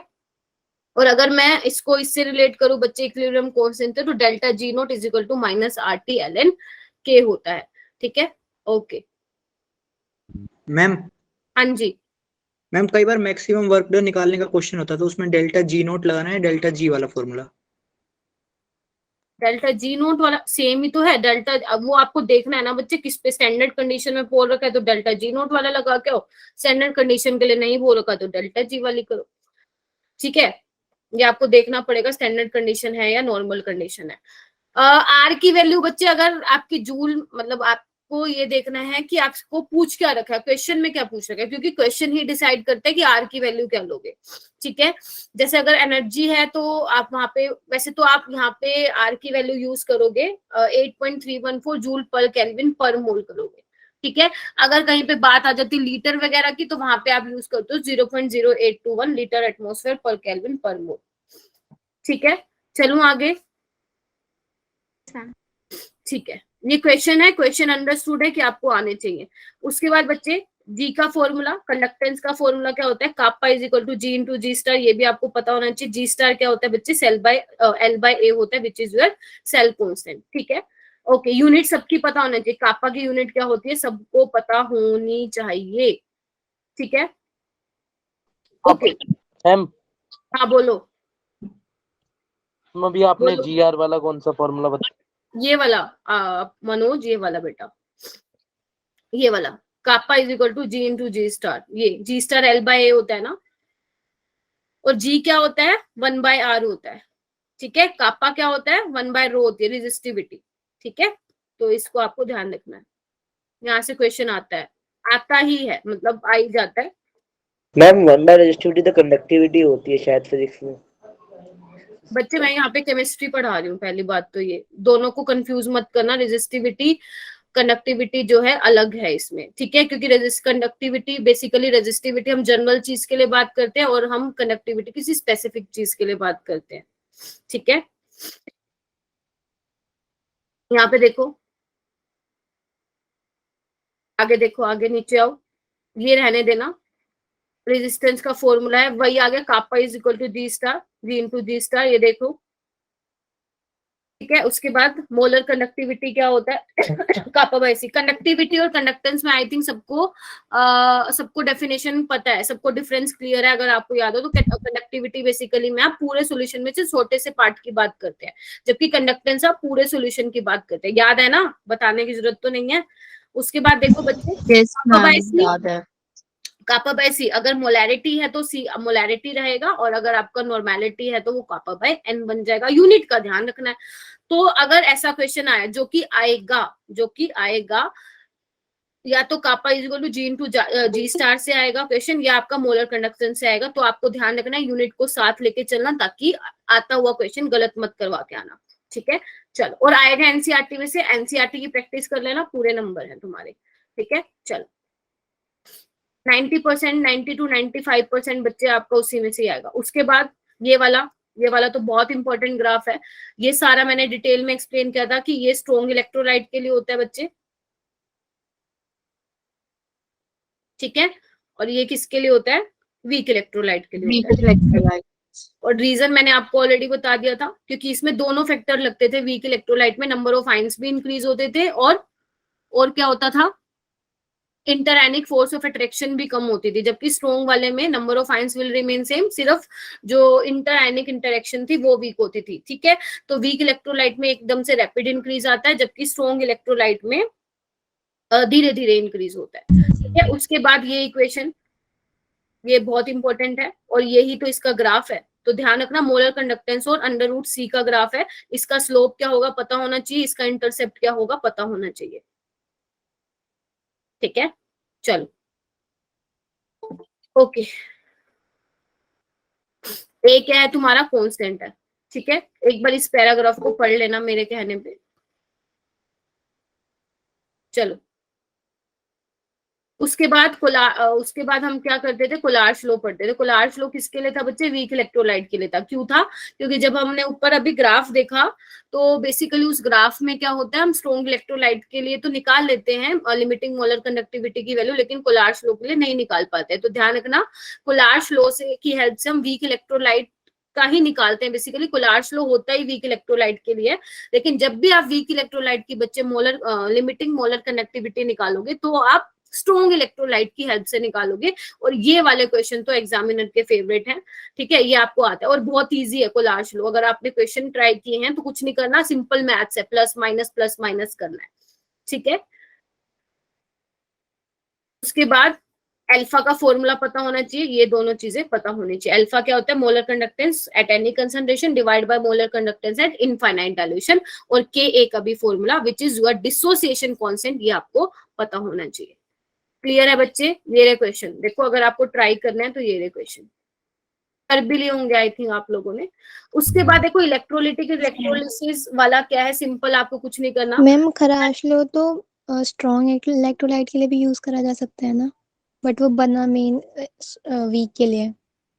नहीं, वीक इलेक्ट्रोलाइट के लिए ही होता है कोलार्स लॉ, लेकिन आप जब वीक इलेक्ट्रोलाइट की बच्चे लिमिटिंग मोलर कंडक्टिविटी निकालते हो, स्ट्रॉन्ग इलेक्ट्रोलाइट की हेल्प से निकालते हो। अगर स्ट्रॉन्ग इलेक्ट्रोलाइट नहीं होगा आपके पास, आप वीक इलेक्ट्रोलाइट का निकाल ही नहीं पाओगे, क्योंकि आप स्ट्रॉन्ग का तो निकाल पा रहे हो डी बाय हक्केल इक्वेशन से। ठीक है, तो इसमें आपको क्या करना है? फैराडे फर्स्ट लॉ करना है, फैराडे सेकेंड लॉ करना है। ठीक है, फैराडे सेकेंड लॉ, और उसके जो भी फॉर्मूले बनते हैं वो आपके पास ऑलरेडी हैं, आपको वो करने हैं। बेसिकली उसके क्वेश्चन लगा के देखने हैं। एक तो ये है Q is equal to IT, ठीक है। प्रोडक्ट ऑफ इलेक्ट्रोलिसिस याद है, करवा दिया था मैंने सारा कि अगर आप सिंपल मोल्टन NaCl लेते हो तो क्या होगा, एक्वस फॉर्म में लेते हो तो क्या होगा। याद रखना, रिडक्शन पोटेंशियल का मैंने बताया था, कम होगा तो किसकी तरफ मूव करेगा, ज्यादा होगा तो किसकी तरफ मूव करेगा। ठीक है, इलेक्ट्रोलिसिस आप छोड़ भी सकते हो, मेरी बात ध्यान से सुनो। अगर आपने पूरा वो कर लिया इलेक्ट्रोकेमिस्ट्री, अगर आपको ये थोड़ा सा अजीब लगता है इलेक्ट्रोलिसिस वाला टॉपिक, और आप ये छोड़ भी देना, क्योंकि आपको इंटरनल चॉइस भी मिलेगी ना, तो ज्यादा चांसेस हैं कि आपको इलेक्ट्रो में चॉइस मिलेगी। क्योंकि जो सबसे ज्यादा इंपॉर्टेंट है बच्चे, वो क्या है आपका, क्या बोलते हैं, नॉन्स्ट इक्वेशन है। ठीक है, डेल्टा जी है, इक्विलिब्रियम कांस्टेंट है, और कोलार्स लॉ है, और जो मैंने सारे वो फॉर्मूले बताए, अगर आप वो भी कर जाते हो तो बच्चे 7 में से आप 5 नंबर ले लोगे आराम से। ठीक है, 7 में से 5 नंबर ले लोगे। बैटरी से देखो, बैटरी का ऐसा है ना, लास्ट टाइम नहीं था बैटरी क्वेश्चन, ठीक है, और मैंने ये क्लास में भी नहीं कराया क्योंकि मैं तो कॉम्पिटिटिव एग्जाम के पॉइंट ऑफ व्यू से करवा रही थी। और बैटरी का रही बात, अगर आपको बैटरी का करना है तो मुझे नहीं लगता यहाँ से क्वेश्चन आएगा, पर्सनली मुझे ऐसा लगता नहीं आएगा। बाकी मुझे स्कूल वालों का नहीं पता है कि वो डाल दें या नहीं डालेंगे, बट अगर आपको लगता है कि ये आपको ईजी लगता है पढ़ने में तो डेफिनेटली आप कर सकते हो। अगर अब आई आपको थिंक 4-5 मिनट में तो ये हो ही जाएगा, मतलब सिर्फ हाँ, थ्योरी तो पढ़नी है थोड़ी सी। थ्योरी पढ़नी है। अगर मान लो सपोज फिर भी किसी बच्चे को लगता है कि मैम ये तो हो ही नहीं पाएगा, तो आप वो लीव कर सकते हो। इस टाइम पे कुछ नया टॉपिक पढ़ना कोई फायदा नहीं है। इस टाइम पे तो बच्चे आपको सिर्फ रिवीजन करना। अब आपको भी पता है कि अब केमिस्ट्री का तो आप केमिस्ट्री के पेपर में उठाओगे बुक, तो इट्स बेटर अगर किसी ने ये टॉपिक नहीं पढ़ा है बैटरी वाला या इलेक्ट्रोलिसिस वाला, तो आप इसको छोड़ भी सकते हो। हम इससे क्वेश्चंस नहीं आते ना? नहीं आते, इतने नहीं आते हैं। जितने भी मैंने देखे हैं प्रीवियस ईयर के, बहुत बहुत रेयर केस में आए हुए। अब आते तो देखो, अब मैं बोलूं कि आते हैं वो तो हर चैप्टर में से किसी ना किसी टॉपिक में से डाला हुआ है। मेरा मेन क्या है, मैं आपको ये बता रही हूँ कि हर साल जहां से आते हैं और इस साल भी वहां से आएंगे, वो मैं आपको बता रही हूँ। मैं फिर बोल रही हूँ, बैटरी जिसने कर रखा है अच्छी बात है, लेकिन अभी तक जिसने हाथ नहीं लगाया बैटरी वाले पोर्शन को, अब हाथ मत लगाना, क्योंकि अभी तुम्हारे पास टाइम नहीं है। यही बेटर रहेगा कि जो तुमने ऑलरेडी पढ़ लिया है उसको तुम अच्छे से कर लो, ठीक है जी। तो इसमें आपका नॉन इक्वेशन, फिर बोल रही हूँ non equation, delta G, equilibrium constant वाला फॉर्मूला, और आपका जो ये मैंने सारा मोलर कंडक्टेंस बताया है, kappa is equal to G into G star बताया है, कापा बाय सी है, ठीक है। एसएचई क्या है बच्चे, एसएचई क्या है सूरज, मुझे बताओ जरा, एसएचई है क्या? Standard hydrogen electrode. इसमें क्या क्वेश्चन पूछेगा एग्जामिनर, पहले तो तुम मुझे यही बता दो। एसएचई से क्वेश्चन पूछेगा क्या? या तो पीएच का ही क्वेश्चन पूछ सकता है, और तो पूछ ही नहीं सकता। और पीएच का तुम्हें फॉर्मूला पता है, या माइनस लोग ऑफ एच प्लस होता है। थ्योरी में क्या पूछ लेगा वो एसएचई की? अरे इलेक्ट्रो से नहीं आती है थ्योरी। अगर तुम्हारे स्कूल वालों ने थ्योरी का दिया, इट मीन्स नहीं है सिस्टम कुछ भी।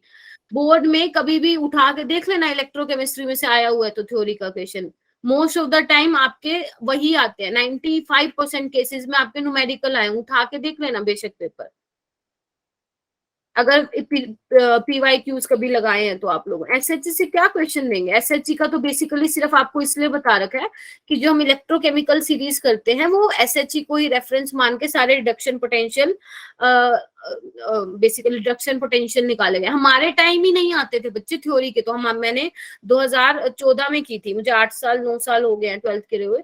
हमारे टाइम ही नहीं आते थे थ्योरी के, तो तुम्हारे तो इतना जनरेशन चेंज हो गई है, अब तो बिल्कुल भी नहीं देंगे।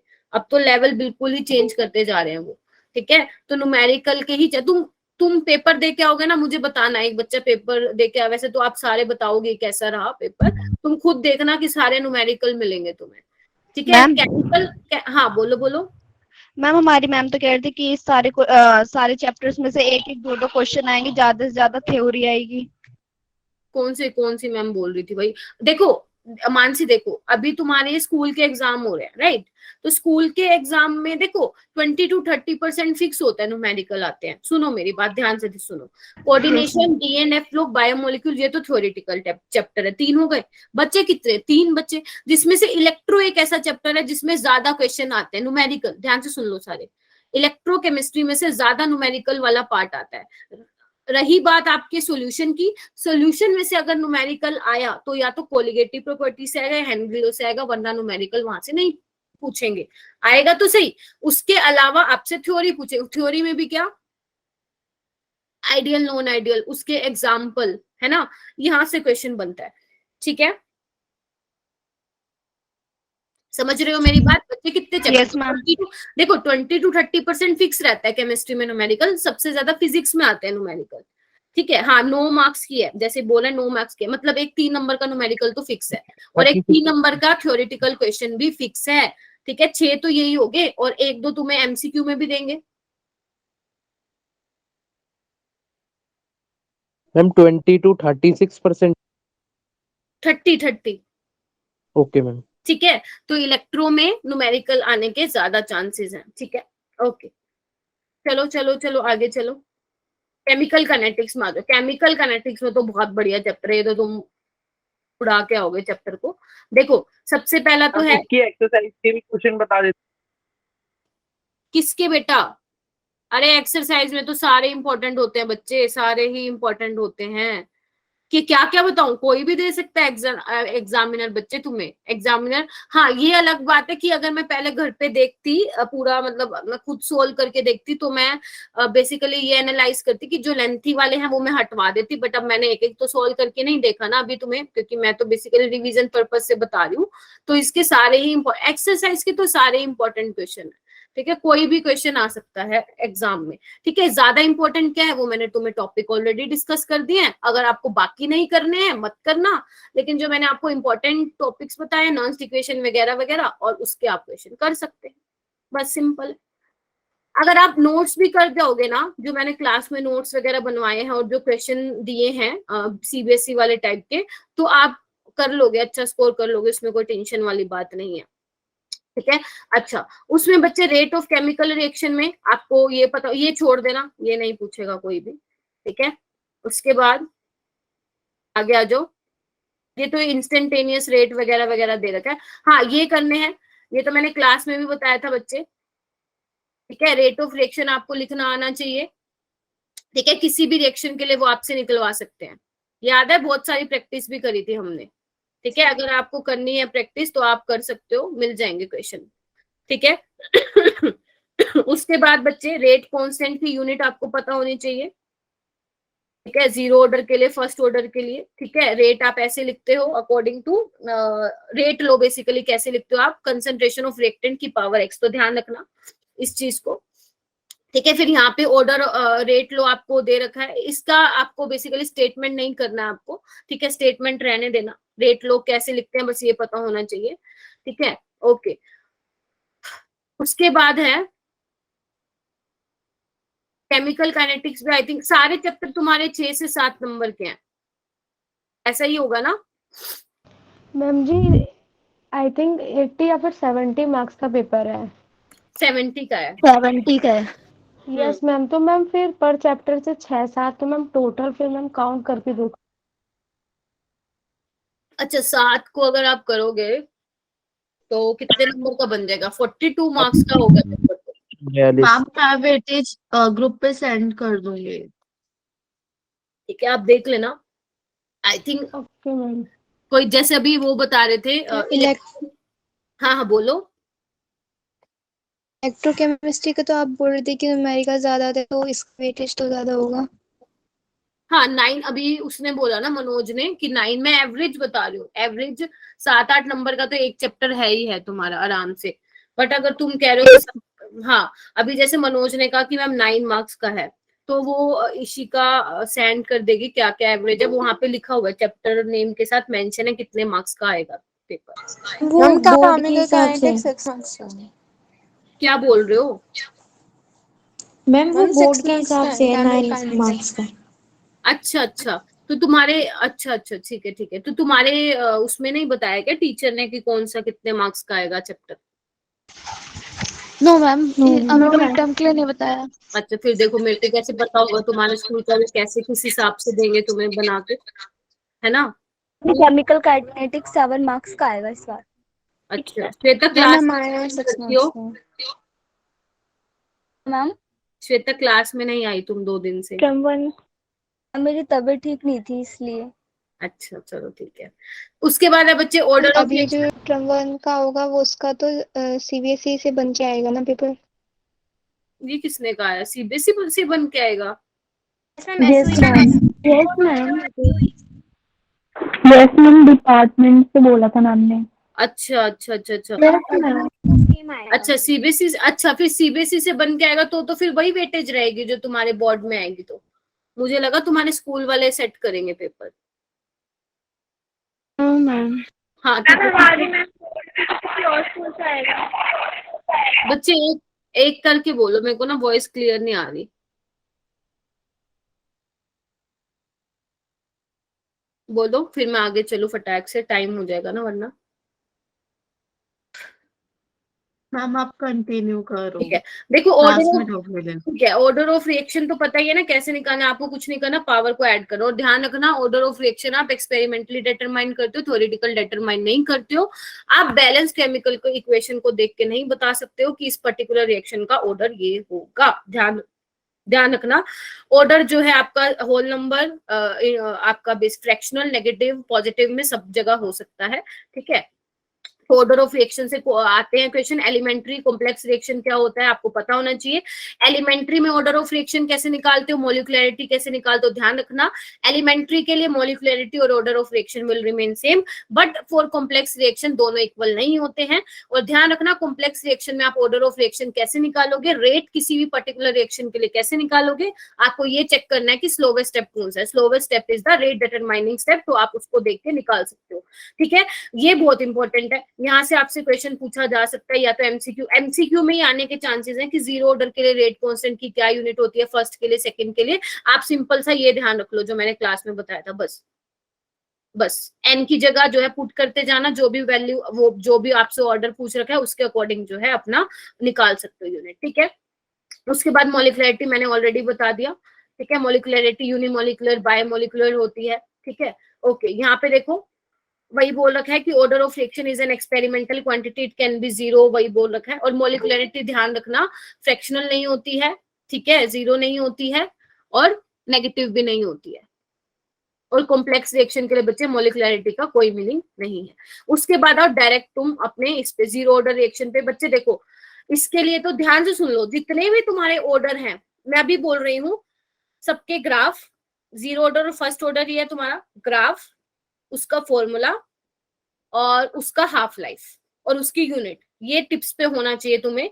फॉर्मूला क्या होता है, उसका ग्राफ क्या होगा, चाहे कितने भी ग्राफ है, कंसंट्रेशन वर्सेस टाइम है या हाफ लाइफ वर्सेस क्या है, जितने भी तुम्हारे ग्राफ हैं तुम्हें वो टिप्स पे होने चाहिए ही चाहिए, ठीक है। जीरो ऑर्डर के लिए जो आपका रेट है वो डिपेंड नहीं करता।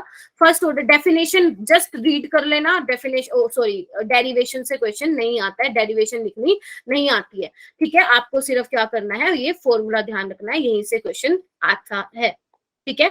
ओके, उसके बाद देखो ये ग्राफ, ये तो तुम्हारे फेवरेट होने चाहिए, यहाँ से आता है। स्लोप क्या होता है, इंटरसेप्ट क्या होता है, पता होना चाहिए तुम लोगों को, ठीक है।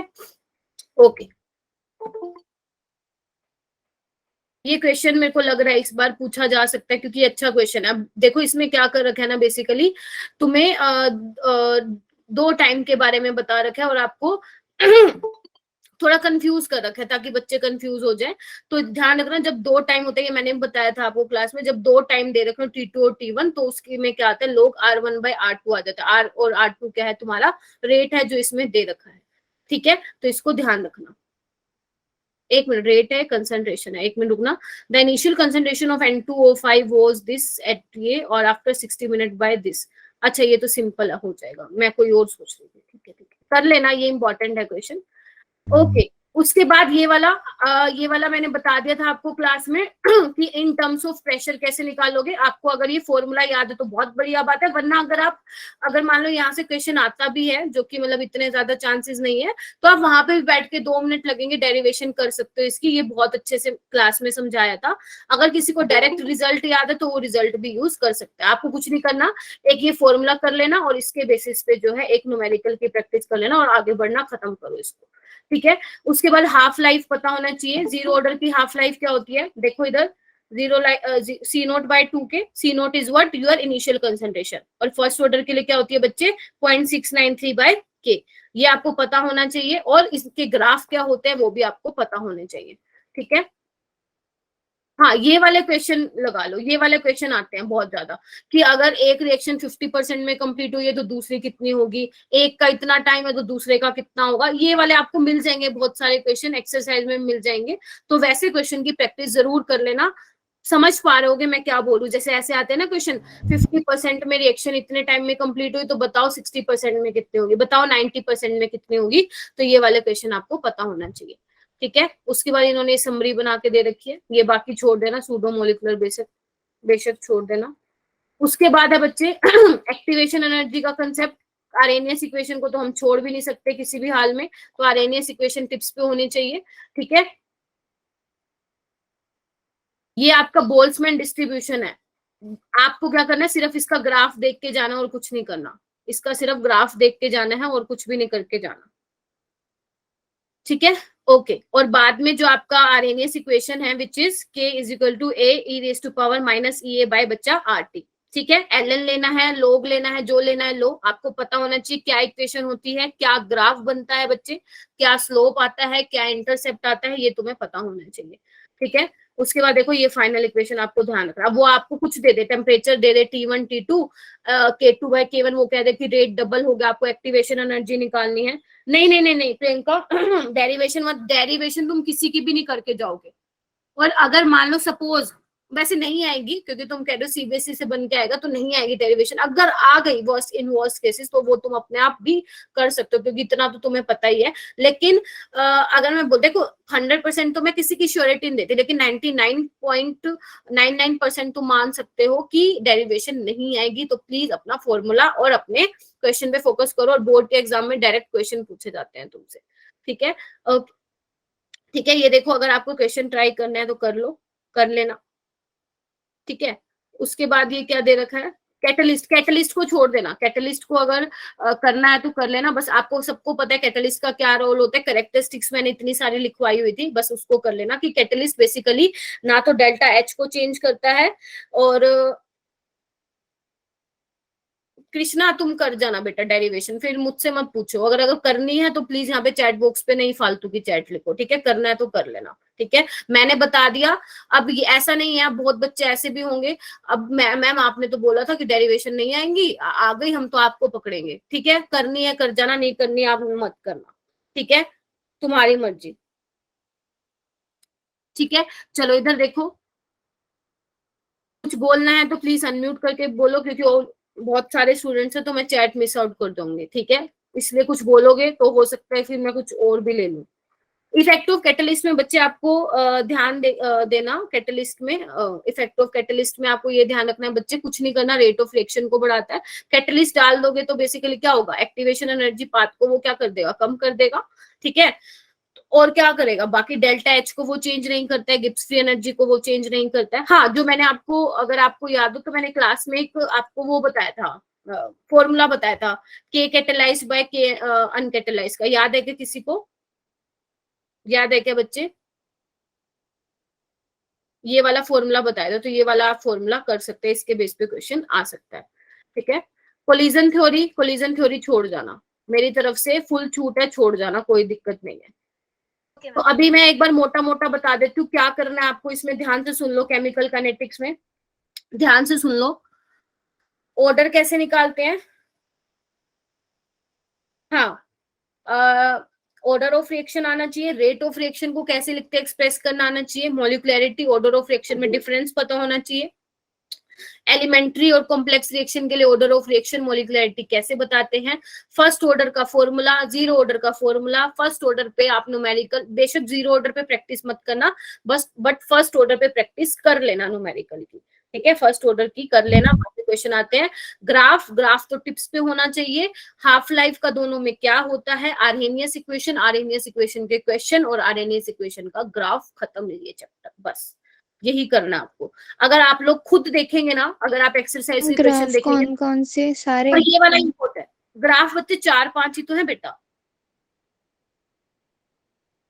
4-5 ही तो है, और ये वाला इंपॉर्टेंट है मेरी तरफ से, इस पे लगाओ मोस्ट मोस्ट मोस्ट इंपॉर्टेंट। ये तो बहुत बार क्वेश्चन आता है कि अगर इसका रेट डबल कर दिया तो ये हो जाएगा, ये ट्रिपल कर दिया तो ये हो जाएगा, बताओ कि कौन से ऑर्डर की रिएक्शन होगी, या आपसे पूछेंगे कि रेट क्या रहेगा, तो ऐसे क्वेश्चन आते हैं। ठीक है, जैसे ये देखो यहाँ पे भी आ गया ये वाला, देखो ये क्वेश्चन आने का 4.9 आने का पूरा चांसेस है। ठीक है,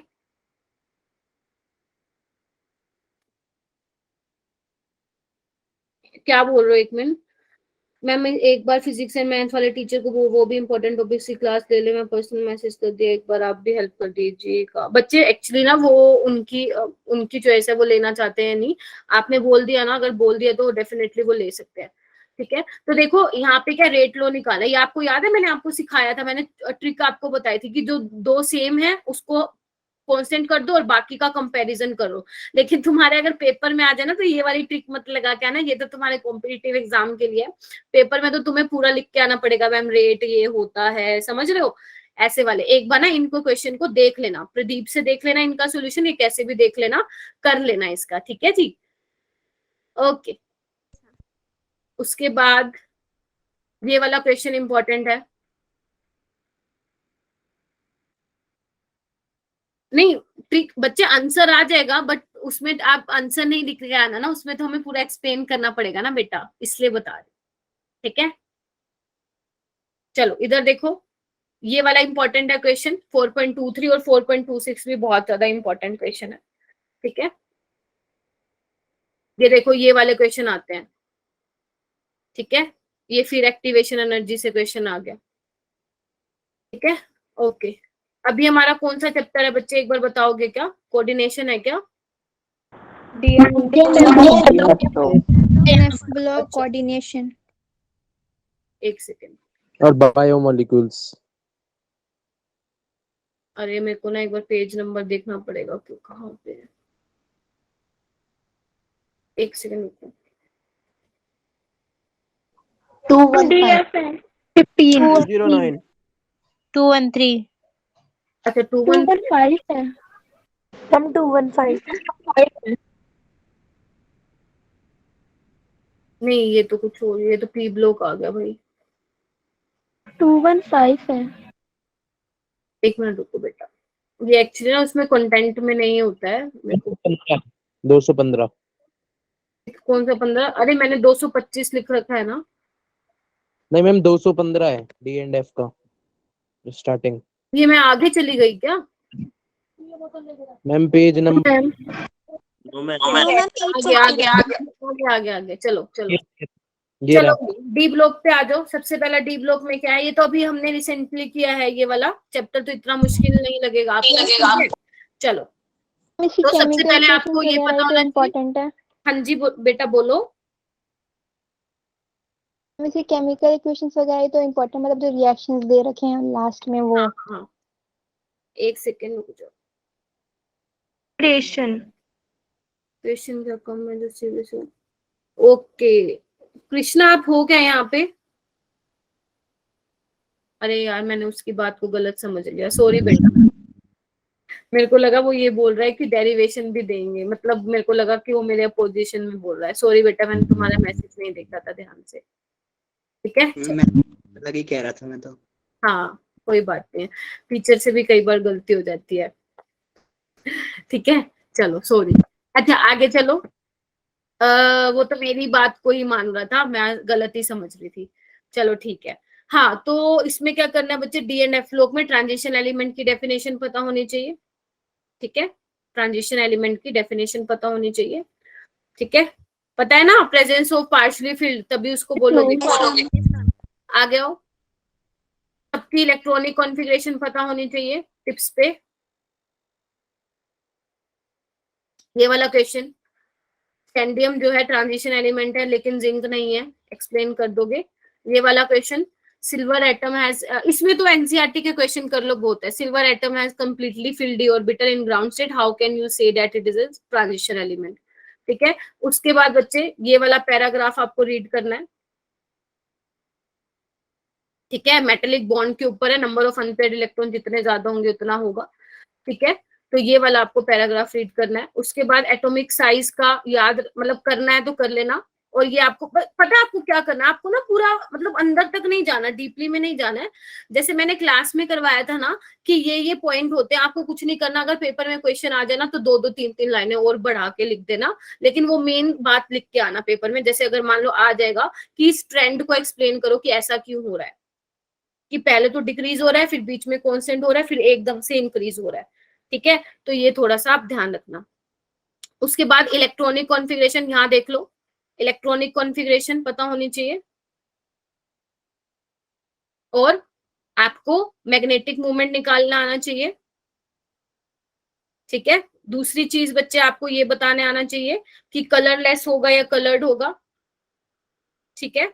कलरलेस होगा या कलर्ड आयन होगा, ठीक है। ये तीनों चीजें आनी चाहिए, यहीं से क्वेश्चन भी आता है। आयनाइजेशन एनर्जी में बच्चे, आयनाइजेशन एनर्जी में मैंने तुम्हें सिर्फ एक किसका बताया था, क्रोमियम और जिंक का बताया था, फर्स्ट आयनाइजेशन एनर्जी। ये वाला चैप्टर ना तुम मेरे वाले नोट्स से कर लेना, मेरे वाले नोट्स पढ़ लेना, और आप क्या करना, बस एनसीईआरटी के क्वेश्चन कर लेना, बहुत है, मोर देन सफिशिएंट है, और कुछ भी करने की जरूरत नहीं है, ठीक है। एंथैल्पी ऑफ एटोमाइजेशन जिंक की कम क्यों होती है, ठीक है। उसके बाद ऑक्सीडेशन स्टेट, पता है ना ऑक्सीडेशन स्टेट किस पे डिपेंड करता है, वेरिएबल ऑक्सीडेशन स्टेट शो करते हैं। क्यों? क्योंकि जो आपका 3D और 4s में एनर्जी डिफरेंस क्या होता है बच्चे, कम होता है, जिसकी वजह से वो वेरिएबल ऑक्सीडेशन स्टेट शो करते हैं। तो मैग्नीज जो है सबसे ज्यादा दिखाता है, ठीक है, 3D में। लेकिन अगर वैसे पूछ ले कि कौन सबसे ज्यादा दिखाता है, तो ध्यान रखना ओस्मियम दिखाता है +8। ये आपके एमसीक्यू में पूछे जा सकते हैं, ठीक है जी, बोलो। Yes ma'am. देखो ये क्वेश्चन आपका एमसीक्यू में आ सकता है। विच ऑफ द, देखो इधर देखो, हाँ हाँ सब कुछ है बेटा उसमें। Which of the 3D series of the transition metal exhibit largest number of oxidation states and by, ठीक है। उसके बाद इलेक्ट्रोड पोटेंशियल, मन करे तो ये वाला टॉपिक कर सकते हो, अदरवाइज आप छोड़ भी सकते हो, कोई दिक्कत वाली बात है। लेकिन हाँ, एक ये वाला क्वेश्चन कर देना, ये वाला इंपॉर्टेंट है बच्चे, कि बाकी सारे तो कॉपर के हैलाइड्स बनते हैं, लेकिन ये कॉपर वाला, ये तो आपके सैंपल पेपर में भी अगर आपने देखा है तो, यस मैम। है ना, तो ये कर जाना, मैंने इंपॉर्टेंट भी बताया था। साथ ही साथ ये भी कर जाना कि जो MnF4 है, Mn2O7 है, दोनों इलेक्ट्रोनेगेटिव हैं, दोनों ही हाईएस्ट ऑक्सीडेशन स्टेट शो करेंगे। लेकिन Mn2 जो ऑक्सीजन वाले होते हैं वो ज्यादा स्टेबलाइज होते हैं, तो वो इस एग्जांपल से आपसे पूछ सकते हैं। वो आप एक्सप्लेन कर दोगे कि ऑक्सीजन में मल्टीपल बॉन्ड बनाने की टेंडेंसी होती है, वेरा लिखा हुआ ऊपर ऊपर लिखा हुआ है, ठीक है, ओके। उसके बाद मैग्नेटिक प्रॉपर्टीज मैंने ऑलरेडी बता दिया। मैग्नेटिक, हाँ ये फॉर्मूला भी कर लेना, म्यूजिकल टू N/N+2, और जो मैंने ट्रिक बताई थी वो भी आपको ध्यान रखना है। उसके बाद कलर डायंस आपको पता ही है, अगर अनपेयर्ड इलेक्ट्रॉन है तो बच्चे वो कलरलेस, सॉरी कलर्ड होगा, अदरवाइज वो कलरलेस होगा। ये इंपॉर्टेंट है कि why transition metal act as बच्चे कैटलिस्ट, ठीक है। इंटरस्टिशियल कंपाउंड, एलओए फॉर्मेशन, ये छोटे छोटे टॉपिक है ना, इनको कर जाना, इनको कर जाना, ऊपर ऊपर से कर जाना, क्योंकि इन पे क्या आते हैं, शॉर्ट नोट्स लिखने आ जाते हैं। 2-3 नंबर के भी क्वेश्चन आ रहे हैं, तो उसमें हो सकता है आ जाए, ठीक है। तो उसके बाद है प्रॉपर्टी। देखो लास्ट टाइम क्या था ना, आपके प्रॉपर्टीज नहीं थे, लास्ट टाइम बच्चे आपके प्रॉपर केमिकल प्रॉपर्टीज नहीं थे, लेकिन इस बार है। देखो आपको क्या करना है ना, प्रॉपर्टीज में देखो, इसमें क्या करना है आपको, एक तो दोनों के स्ट्रक्चर पता होना चाहिए, क्रोमेट और डाइक्रोमेट। बच्चे कैटलिस्ट में सिर्फ आपको ये मेंशन करके आना है कि जो आपके ट्रांजिशन एलिमेंट है वो कैटलिस्ट की तरह क्यों बिहेव करते हैं, क्योंकि वो वेरिएबल ऑक्सीडेशन स्टेट शो करते हैं। दूसरा, अगर उनका सरफेस एरिया ज्यादा होगा, मतलब बेसिकली जो अगर आप ट्रांजिशन एलिमेंट को पाउडर फॉर्म में भी लेते हो तो क्या होगा, उससे सरफेस एरिया ज्यादा हो जाएगा, और surface area is directly proportion to तुम्हारा रेट ऑफ रिएक्शन होता है। बस ये 2 पॉइंट डिस्कस करके आ जाना, और कुछ नहीं करना, ठीक है। और बच्चे क्रोमेट और डाइक्रोमेट में तुम्हें इसका स्ट्रक्चर बनाने आना चाहिए कि दोनों में से कौन सा पैरा है, कौन सा डाया है, किस वजह से कलर आ रहा है, ये पता होना चाहिए तुम्हें, ठीक है। और ये वाली रिएक्शन पता होनी चाहिए बस, ठीक है, ये मैंने लिख दिया है इंपॉर्टेंट। और ये उसके बाद बच्चे KMnO4 में कौन सा है क्वेश्चन, इसका स्ट्रक्चर पता होना चाहिए, पर मैग्नेट का और मैग्नेट का, कलर किस वजह से आता है, डाया है या पैरा है, ये पता होना चाहिए, ठीक है। और ये तुम्हारी कुछ रिएक्शन लिखी हुई है, ठीक है। अगर आपको वैसे नहीं करना, मैंने आपको वो भी बताया था 135 बना, अगर आपको मान लो वहां पे समझ में नहीं आया एग्जाम में, तो वो ट्रिक को यूज करके भी आप लिख सकते हो 135 बना, अगर आपको याद है तो। और ये रिएक्शन, बस यही करनी है, और तो क्या ही करना है, ठीक है, ठीक है। और ये वाला कर जाना क्वेश्चन कि पर magnet titration in the presence of hydrochloric acid unsatisfactory result क्यों देते हैं, आपको पता है, क्योंकि HCl क्या कर देता है, पर मैग्नेट क्या करता है, ऑक्सीडाइजिंग एजेंट होने की वजह से HCl को किस में चेंज कर देता है बच्चे, वो Cl2 में चेंज कर देता है। इसीलिए आप अपने लैब में H2SO4 यूज करते हो इंस्टेड ऑफ HCl, ठीक है। बच्चे ट्रिक बहुत बड़ी है, अगर आपको देखना है तो आप वीडियो रिकॉर्डिंग से देख सकते हो, ठीक है। मैंने ऐसे बताया, कैसे बताया था मैंने, एक ओक्स को फिर से न्यू सॉन्ग सुनाओ, ऐसा कुछ बताया था ना। Yes ma'am. हाँ ऐसा यस कुछ मैम। क्या। अच्छा राधिका आ गई क्या? यस मैम, अभी आई है ट्यूशन से। अच्छा कोई बात नहीं राधिका, मैं ये वीडियो अपलोड करवा दूंगी, ठीक है। तो तुम देख लेना फटाफट से, 2x की स्पीड पे अगर करके देख लोगे ना आप लोग, मैंने बताया ही क्या, मैंने सिर्फ मेन बताया कि ये इंपॉर्टेंट है, ये तो करके जाना है। लेंथेनॉइड में क्या करना है, ये तो सिंपल ऐसे ही देख लो बच्चे। लेंथेनॉइड में आपको क्या करना है, सिर्फ इलेक्ट्रॉनिक कॉन्फ़िगरेशन करना है, ठीक है, नाम याद होने चाहिए, खत्म, बस और कुछ मत करना। ये और दूसरा बच्चे इनकी कैरेक्टरिस्टिक्स, बस खत्म, और कुछ मत करना। किसकी पीडीएफ अनिकेत? एनसीईआरटी की पीडीएफ? रिकॉर्डिंग तो बच्चे कल हो जाएगी, ठीक है। हाँ, लेंथेनॉइड कॉन्ट्रैक्शन मैं कैसे भूल गई, लेंथेनॉइड कॉन्ट्रैक्शन की वजह से मैम क्या आप होता है बच्चे, चैप्टर वाइज एक बार सैंपल पेपर भेज दीजिएगा इफ यू हैव। क्या बच्चे sample paper chapter wise. Chapter wise क्या भेजू, सैंपल पेपर?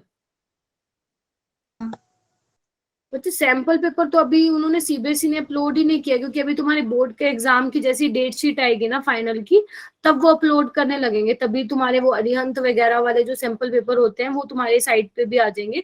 उसमें आप उसकी बहुत प्रैक्टिस कर सकते हो। मेरे पास तो पुराने वाले पड़े हैं, अगर पुराने वाले चाहिए तो मैं दे दूंगी। हाँ हाँ, अनिकेत ने बताया कि ई बुक में वाले फोल्डर में ओसवाल की बुक भी है बच्चे, आप जाके चेक कर सकते हो वहां पे। अभी फिलहाल 2019-2020 तक के क्वेश्चन है, ठीक है। तो आप वहां से इंपॉर्टेंट क्वेश्चन देख सकते हो, मैंने वहां पे बुक अपलोड की हुई है, ठीक है। लेंथेनॉइड कॉन्ट्रैक्शन बच्चे कर जाना, क्या होता है बस ये कर जाना, जिसकी वजह से क्या होता है बच्चे, तुम्हारे जो 4D और 5D सीरीज की जो मेंबर होते हैं उनकी एटॉमिक एंड आयनिक रेडियाई क्या होती है बच्चे, ऑलमोस्ट सिमिलर होती है, ठीक है। नहीं आते, लेकिन ऐसा नहीं है कि आते ही नहीं, आपको करना ही क्या है, सिर्फ इलेक्ट्रॉनिक कॉन्फ़िगरेशन करना है, ठीक है। और क्या बोला मैंने, एक लेंथेनॉइड कॉन्ट्रैक्शन करना है, दूसरा करेक्टरिस्टिक्स पढ़ना है जिसमें सारी ऑक्सीडेशन स्टेट आ जाएगी। ऑक्सीडेशन स्टेट में भी क्या करना है आपको, यूरोपियम +2 दिखाता है या टर्बियम +2 दिखाता है, सीरियम +4 दिखाता है, टर्बियम +4 दिखाता है, बस खत्म कहानी, बस यही तो करना है उसमें, और क्या करना है, ठीक है। ओके, इसकी प्रॉपर्टीज ये वो रहने दे सकते हो। एक्टिनोइड्स आप छोड़ देना बेशक, एक्टिनोइड्स आप बेशक छोड़ देना, नाम याद होते तो ठीक है वरना रहने देना।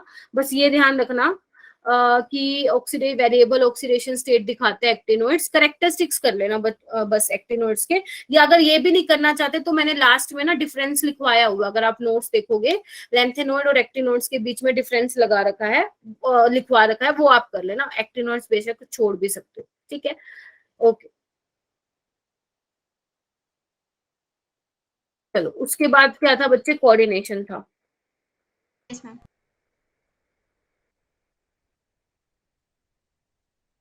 ठीक है मैम हाँ कुछ बोल, चैप्टर था जिसमें एक चैप्टर है बायोमोलिक्यूल्स में, उसमें पूरा थ्योरी है, वो शायद मतलब याद करने वाला पूरा पोर्शन। हाँ मैं बता दूंगी बेटा। हाँ राधिका बोलो। मैम इसमें ना चैप्टर 8 में 8.26 एक्सरसाइज का एक क्वेश्चन है मैम, उसमें सेकंड पार्ट में पूछ रहे हैं हमें KMnO4 को बनाना है with the help of pyrolusite ऑरे। तो मैम ये पायरोलुसाइट ऑरे कौन सा है? अच्छा, एक सेकेंड रुको, एक सेकेंड। अच्छा हाँ, ये वाली रिएक्शन ना आपके एनसीईआरटी में नहीं दे रखी है, 1 मिनट रुको। आप एक काम करना बच्चे, वैसे आपके पास प्रदीप की बुक पता नहीं होगी नहीं, जो राधिका कह रही है ना, ये पायरो, एक बच्चे ने पहले भी मेरे से आई थिंक क्लास में पूछा था, ये पायरोस्लाइड वाली। MnO2 होता है ना शायद। हाँ होता तो है, लेकिन इसको एनसीईआरटी में नहीं दे रखी है आई थिंक इसकी रिएक्शन। तो आप एक काम करना राधिका, सॉल्यूशन होगा ना इस चैप्टर में, आपके पास सॉल्यूशन है इस चैप्टर का, मतलब आई मीन सारा एनसीईआरटी का सॉल्यूशन है आपके पास?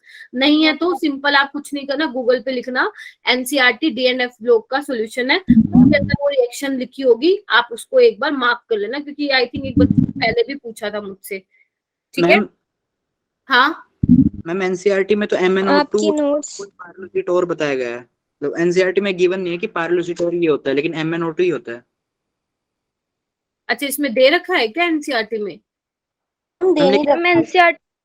मैम टर्म यूज नहीं की हुई, ठीक, एक काम करना, सुनो मेरी बात, आपके पास सॉल्यूशन होगा ना इस चैप्टर का, अगर नहीं है तो मिल जाएगा, उसको एक बार चेक कर लेना। एनसीईआरटी वाली रिएक्शन है तो उसको टिक मार्क कर लेना, अगर कुछ अलग है तो उसको टिक मार्क कर लेना, बस और कुछ भी, ठीक है राधिका। चलो आगे आओ, इतना फालतू का टेंशन नहीं लेने का, आगे आओ बच्चे। देखो कोऑर्डिनेशन में ना, बजाय कि मैं तुम्हें पूरा चैप्टर बताऊं, मैं तुम्हें मोटी मोटी चीजें बता रही हूँ कि तुम्हें क्या करना है, आई थिंक ये ज्यादा बेटर रहेगा, क्या कहते हो? देखो क्या करना है, पहला तो आपको बच्चे देखो कोऑर्डिनेशन नंबर आना चाहिए, लिख लो, मैं बोल रही हूँ, लिख सकते हो तुम। कोऑर्डिनेशन नंबर कैसे निकालना है, ऑक्सीडेशन स्टेट कैसे निकालना है, ठीक है। अपने डेंटिसिटी वाला टॉपिक कर देना, जिसमें बेसिकली आप मोनोडेंटेट इन सब के एग्जांपल कर देना, 2 3 याद कर लेना। हेक्साडेंटेट लिगेंड में डोनर साइड कितनी होती है, ये वाला क्वेश्चन कर जाना, ठीक है।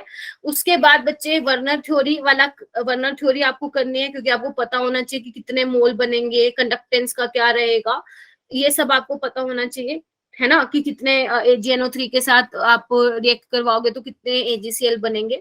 ठीक है। दूसरी बात बच्चे, इसमें आती है आपकी VBT और CFSC, ये दो मेन टॉपिक है। VBT आपको बहुत अच्छे से करनी है, डिटेल में करनी है, जितना मैंने करवाया उतना भी कर सकते हो, या आप उसको भी छोड़ो, जितना आपका NCERT में बच्चे आप उतना भी कर सकते हो।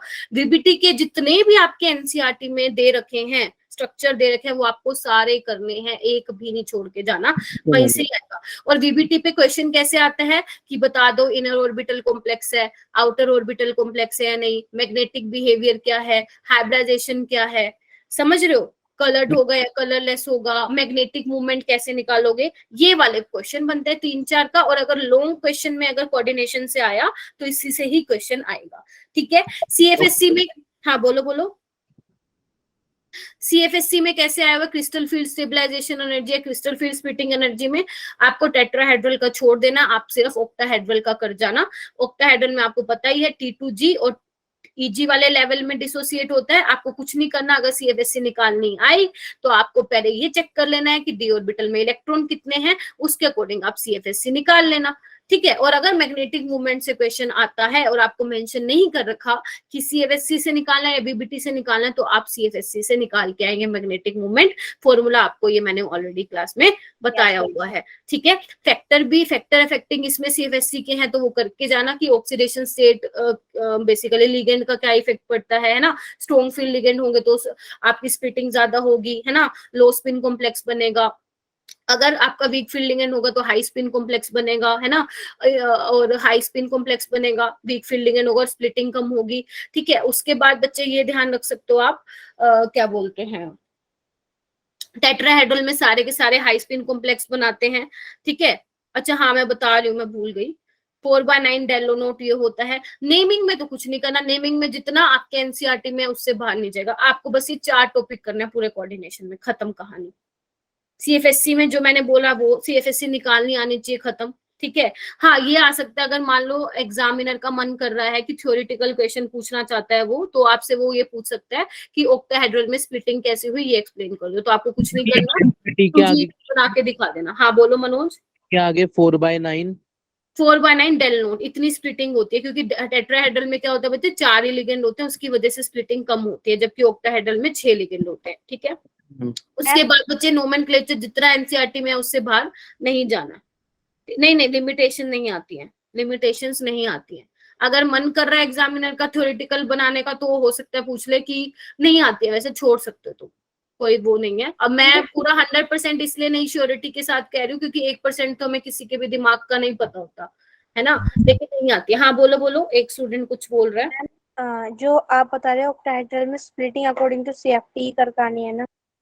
हाँ, CFT ऑक्टाहेड्रल, क्योंकि स्प्लिटिंग आप बच्चे CFT में ही पढ़ते हो, VBT में तो हम स्प्लिटिंग पढ़ते ही नहीं है ना। हाँ बोलो। देखो एक बार फटाफट देख भी लेते हैं बच्चे, वर्नर थ्योरी में ये वाली टेबल कर जाना। इम्पोर्टेंट नहीं है क्या बच्चे? Ma'am, isomerism. ओके, आइसोमेरिज्म में भूल गई क्या मैं बोलना, सॉरी। हाँ आ रही हूँ, मैं उस पर आती हूँ। ठीक है। प्राइमरी वैलेंसी, सेकेंडरी वैलेंसी, आपको पता है सेकेंडरी वैलेंसी क्या होती है, कोऑर्डिनेशन नंबर। प्राइमरी वैलेंसी बच्चा क्या होती है आपका, बताओ। ऑक्सीडेशन स्टेट होती है। ठीक है। ये उसके बाद बच्चे वही लिगेंड आपको पता होना चाहिए, ये मैंने आपको ऑलरेडी बता दिया। कोऑर्डिनेशन नंबर कैसे बताओगे, है ना। उसके बाद है बच्चे नोमेनक्लेचर, आप सिर्फ वही करके जाना जो आपके NCERT में दे रखे, उससे ज्यादा फालतू का करने की नीड नहीं है। ठीक है। अच्छा, उसके बाद बच्चे देखो इसमें क्या है, क्या नाम है, जो आइसोमेरिज्म है, आइसोमेरिज्म देखो कॉम्पिटिटिव एग्जाम के पॉइंट ऑफ व्यू से देखे तो बहुत ज्यादा कॉम्प्लिकेटेड आते हैं, बट आपका क्योंकि बोर्ड का एग्जाम है तो आप लोग क्या करोगे, सिर्फ जो NCERT में दे रखे हैं ना कंपाउंड्स, आपको सिर्फ वही करने जाने। और आपको भी पता है जो आपके NCERT में कंपाउंड है वो बिल्कुल भी डिफिकल्ट नहीं है। सिस ट्रांस मेनली सारे क्या है, सिस ट्रांस है। ठीक है। और रही बात ऑप्टिकल आइसोमर की, उसमें तो आप चेक कर ही लोगे, आई थिंक आपको देखने भी आ ही गया होगा कि किसमें प्लेनों से प्लेन पास होगा और किसमें नहीं होगा। ठीक है। जिसमें से प्लेन पास नहीं होगा वो ऑप्टिकल एक्टिव होगा, और जिसमें से प्लेन पास हो जाएगा बच्चे वो क्या होगा, ऑप्टिकल एक्टिव होगा। फेशियल और मेरिडोनियल भी ध्यान से देख लेना, MA3B3 का टाइप का कुछ होगा, तो ध्यान रखना फेशियल और मेरिडोनियल बनता है और वो ऑप्टिकली इनएक्टिव होता है, ठीक है। ओके, ऑप्टिकल आइसोमेरिज्म में यही दो तीन एग्जांपल ये एग्जामिनर पूछता है। एक तो ये वाला क्वेश्चन पूछता है, एक ये वाला क्वेश्चन पूछता है, एक सेकेंड में लिख देती हूँ यहाँ पे, ठीक है, और एक ये वाला पूछ लेता है कई बार, बस ज्यादा पूछता ही नहीं है वो, इसी पे घुमा फिरा के क्वेश्चन पूछता रहता है वो। होता है क्या बच्चा? होता है। साक्षी एक्चुअली ना मुझे वॉइस क्लियर नहीं आ रही, तुम उस पे लिख दोगे क्या चैट बॉक्स पे? चैट सेक्शन में राइट कर दो बच्चे, मैं वहां से देख लूंगी, एक्चुअली तुम्हारी वॉइस नहीं आ रही है मेरे को, ठीक है। चलो, जैसे देखो इसमें देखो सिंपल क्या रखा है कि draw the structure of geometrical isomer, तो बना दिया इन्होंने सिस ट्रांस। ये देखो ये जो मैंने बताया अभी वैसे ही क्वेश्चन है हुआ, आपको बताना है कौन सा ऑप्टिकल एक्टिव होगा। तो ट्रांस वाला तो वैसे ही प्लेन पास हो जाएगा, हाँ प्लेन पाथ नहीं बच्चे, जहां पे प्लेन और सिमेट्री प्रेजेंट हो, जैसे देखो इस वाले में, इसमें देखो प्लेनो, यहाँ से अगर आप इसको काटोगे तो CL को रिफ्लेक्ट करेगा ना, तो प्लेनो सिमेट्री प्रेजेंट है, तो ये ऑप्टिकली इनएक्टिव होगा। और ये सिस वाला जो होगा बच्चे ऑप्टिकल एक्टिव होगा। मैंने आपको ये भी कहा था मैम क्लास वहाँ में। ज्योमेट्रिकल मैम वहाँ ज्योमेट्री दिया होगा मतलब? क्या बच्चे? मैम यहाँ जैसे ज्योमेट्री मैम जिस टाइप का बना हुआ है यहाँ पर, वहाँ वैसे दिया होगा? नहीं, वहां पे ज्योमेट्री नहीं बनी होगी बच्चे, आपको सिर्फ कंपाउंड दे रखा होगा, आपको चेक करना है कि ऑप्टिकली एक्टिव है या नहीं, और आपको एग्जाम में भी बना के आना है फिर स्ट्रक्चर, ठीक है। तो अच्छा, और दूसरी बात बच्चे आप ऐसे भी ध्यान रख सकते हो, अगर एक ऊपर की साइड रिंग बन रही है और एक नीचे की साइड रिंग बन रही है, वो हमेशा ऑप्टिकली एक्टिव होता है, ठीक है। चलो आगे चलें बेटा। लिंकेज, ये तो बहुत इजी है ना, लिंकेज आइसोमेरिज्म में कोऑर्डिनेशन, इसमें तो कुछ नहीं है, ये तो फटाक से 2 मिनट में बॉन्डिंग वाला आपको सारा एक्सप्लेन कर दिया है, क्या क्या करके जाना है सब कुछ बता दिया मैंने। CFT में स्पेक्ट्रोकेमिकल सीरीज ज्यादा ध्यान मत रखना, ठीक है, ये मैंने ऑलरेडी बता दिया। अगर पेयरिंग एनर्जी ज्यादा होगी तो हाई स्पिन बनेगा, और अगर डेल्टा ओ स्प्लिटिंग ज्यादा है तो बच्चे लो स्पिन कॉम्प्लेक्स बनेगा, ठीक है। ओके मैम हम्म। मैम लिमिटेशंस भी आ सकती है वैलेंस बॉन्ड थ्योरी, बॉन्ड नहीं थ्योरी? नहीं मत करना, और अगर करके भी जाते हो तो बच्चे कितने मिनट, 2 मिनट लगेंगे, वैसे नहीं आती है, ठीक है। अब कलर है तो कलर, अच्छा देखो कलर से क्वेश्चन क्या आ सकता है, तभी मैंने कहा था फैक्टर इफेक्टिंग सारे पढ़ जाना, फैक्टर इफेक्टिंग बच्चे सारा पढ़ जाना, क्योंकि आपको पता है अगर स्प्लिटिंग एनर्जी ज्यादा होगी तो मतलब क्या होगा, splitting energy is what, energy है, और एनर्जी तुम्हें पता है वेवलेंथ के इनवर्सली प्रोपोर्शन होती है, तो वो इस वाले को भी यूज करके जो है आपसे क्वेश्चन पूछ सकते हैं। इसलिए मैंने कहा जो फैक्टर इफेक्टिंग थे सारे आपके CFSC के, वो कर लेना कि ऑक्सीडेशन स्टेट जितनी ज्यादा होगी CFSC भी ज्यादा होगी, लिगेंड जितना स्ट्रॉन्ग होगा आपका क्रिस्टल फील्ड स्प्लिटिंग ज्यादा होगी, और अगर क्रिस्टल फील्ड स्प्लिटिंग ज्यादा होगी तो आपका लैम्डा कम होगा, ये आप कर लेना। और लिगेंड कैसे आपको पहचानोगे, आपको पता है जो मैंने आपको मेन क्लास में बताए थे, बस वो वाले लिगेंड कर लेना, ठीक है। ओके, कलर किस वजह से आता है इनमें, DD ट्रांजिशन है ना, T2G EG ये वाले जो है क्या बोलते हैं डाटा है ये, हाँ बिल्कुल बिल्कुल ही माँ, मोर देन सफिशिएंट है वो, अगर पुराने वाले पेपर करते हो वहीं से ही आते हैं हर साल क्वेश्चन, ठीक है। ये वाला तो नहीं है ना तुम्हारे टॉपिक, बॉन्डिंग वाला तो नहीं करवाया ना तुम्हारे स्कूल में, कोई ऐसा है क्या करवाया है? यस मैम करवाया है। यस मैम करवाया है। Yes ma'am. करवाया है, लेकिन सिलेबस में तो Yes, नहीं है। और तुम्हारे सैंपल पेपर में भी क्वेश्चन नहीं है, और तुम्हारे सिलेबस में भी नहीं है मेटल एंड कार्बोनेट, तो नहीं करवाया मैम मैम ने नॉलेज के लिए करवाया है बस। अच्छा हाँ, वैसे तुम कर सकते हो नॉलेज के लिए, लेकिन उसमें नहीं आएगा, पेपर में नहीं आएगा, तो अभी तो मत करना, नॉलेज के लिए जब तुम वो दोगे क्या नाम है कॉम्पिटिटिव एग्जाम दोगे तब कर लेना, ठीक है। आगे चलें बच्चे, अभी तक कोई है तो बताओ। देखो हाँ बोलो। मैम मेरा स्कूल की तरफ से ना पिछले साल के सपोर्ट में, इस साल के तो आए नहीं मैम, पिछले साल के दे रखे, तो हम सपोर्ट मटेरियल से मैंने देखे थे काफ़ी क्वेश्चन रिपीट हो रहे थे, जैसे पुराने जो क्वेश्चंस जो पेपर के देखे तो सपोर्ट मटेरियल में से ही थे लगभग। हाँ उसमें से ही आते हैं। अगर मान लो कोई स्टूडेंट ऐसा है जिसको इनऑर्गेनिक NCERT में से नहीं रीड करनी है, तो आप लोग सिर्फ और सिर्फ NCERT के एक्सरसाइज के क्वेश्चन कर लेना, ठीक है। एप्लीकेशन ऑफ कोऑर्डिनेशन में बच्चे नहीं रहने देना, वो भी उसमें ही आ जाता है बच्चे, मेटल कार्बोनिल में ही आ जाता है। उसमें राधिका अगर करना भी है, जितना मैंने करवाया था ना उतना कर लेना, कि जैसे विटामिन B12 में कौन से आपका मेटल यूज होता है, क्लोरोफिल में कौन सा होता है, बस ये ध्यान रख लेना कि, और एंटी कैंसर के लिए सिस्प्लेटिन होता है, बस ये 2-3 कर लेना, ठीक है। मैं फिर बोल रही हूँ, अगर आप लोग DNF block and coordination NCERT में से नहीं करना चाहते हैं बच्चे, यहाँ पे 100 बच्चे हैं, तो आप लोग सिर्फ NCERT के एक्सरसाइज के क्वेश्चन कर देंगे। अगर किसी बच्चे का बहुत ही बुरा हाल है, उसने पूरे साल कुछ नहीं उठा के देखा, तो आप लोग कुछ नहीं करेंगे, सिर्फ NCERT के क्वेश्चन उठा के वही करके चले जाएंगे। आपके 70 में से 50 नंबर, 50 से 55 नंबर आ जाएंगे आराम से, ठीक है। क्लियर है? Yes ma'am. Yes, okay. एक सेकंड रुको, मैं बायोमोलिक्यूल वाला चैप्टर निकालती हूँ।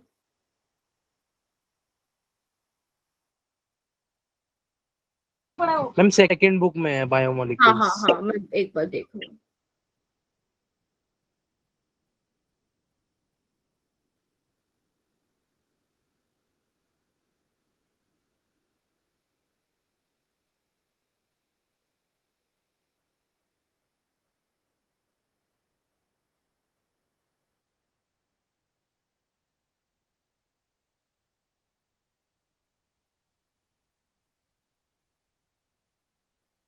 ओके, तो स्क्रीन शेयर हो रही है सबको?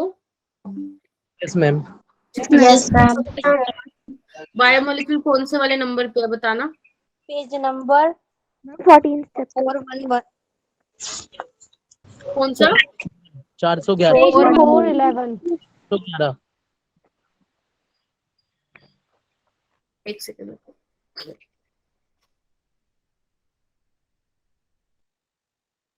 402।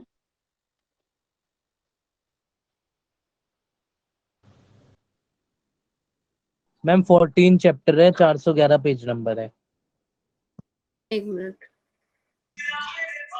आ गया।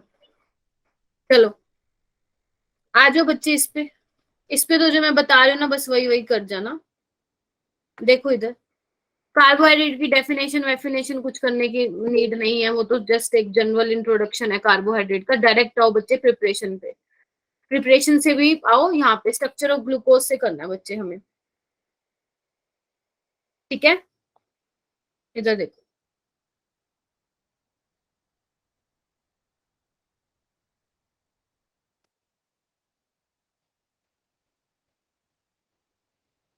और ये क्या हो रहा है, ठीक है। अंकुश कहाँ थे भाई? देखो स्ट्रक्चर ऑफ ग्लूकोज इसमें क्या है, आपको सारी रिएक्शन बच्चे टिप्स पे होनी चाहिए इसकी, ठीक है। एक सेकंड रुको, ये क्या होगा?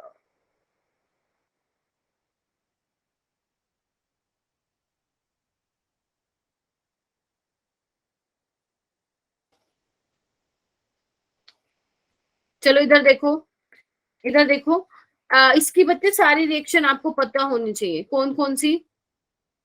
एक तो फर्स्ट वाली ये है बच्चे, HI वाली, ठीक है। हाँ हाँ हाँ ठीक है, मैंने ही कहा था, मर्जी करनी है कर लेना।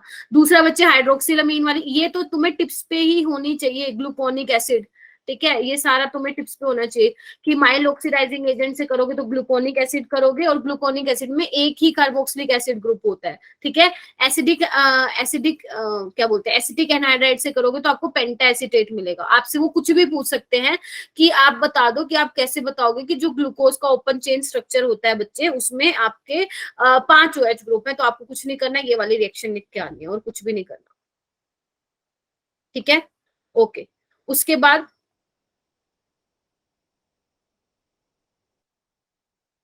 यहाँ पे आओ, ये रहा फिर सैक्रिक एसिड। ये भी आपको पता होना चाहिए कि अगर आप क्या बोलते हैं कंसंट्रेटेड HNO3 के साथ बच्चे ट्रीट करवाते हो तो आपको सैक्रिक एसिड मिलता है, और इसमें इसको आप ग्लूकैरिक एसिड भी बोलते हो, ग्लूकैरिक एसिड भी बोलते हो।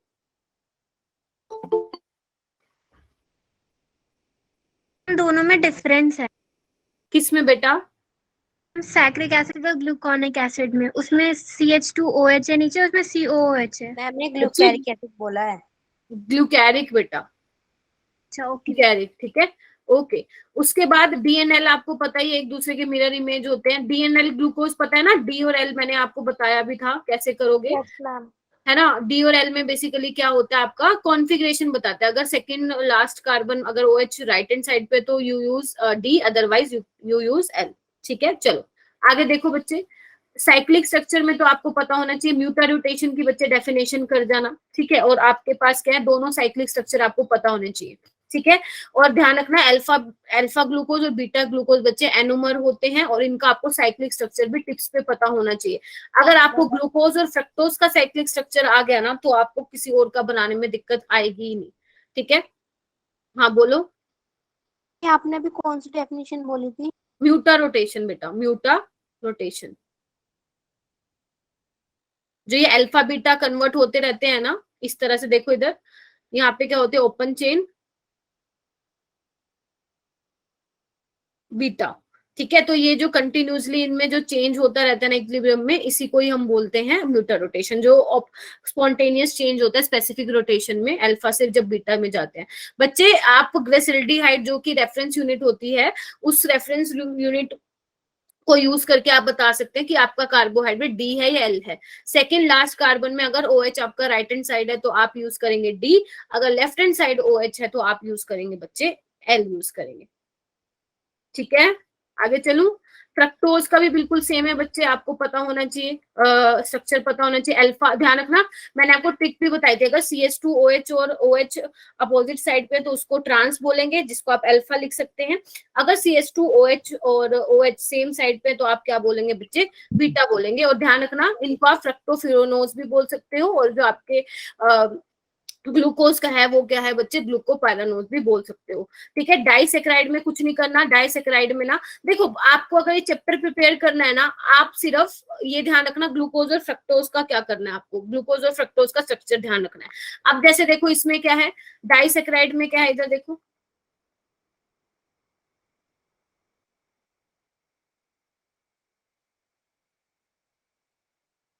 देखो डाइसेक्राइड में क्या है, इधर देखो बेटा, सबसे पहले है सुक्रोज।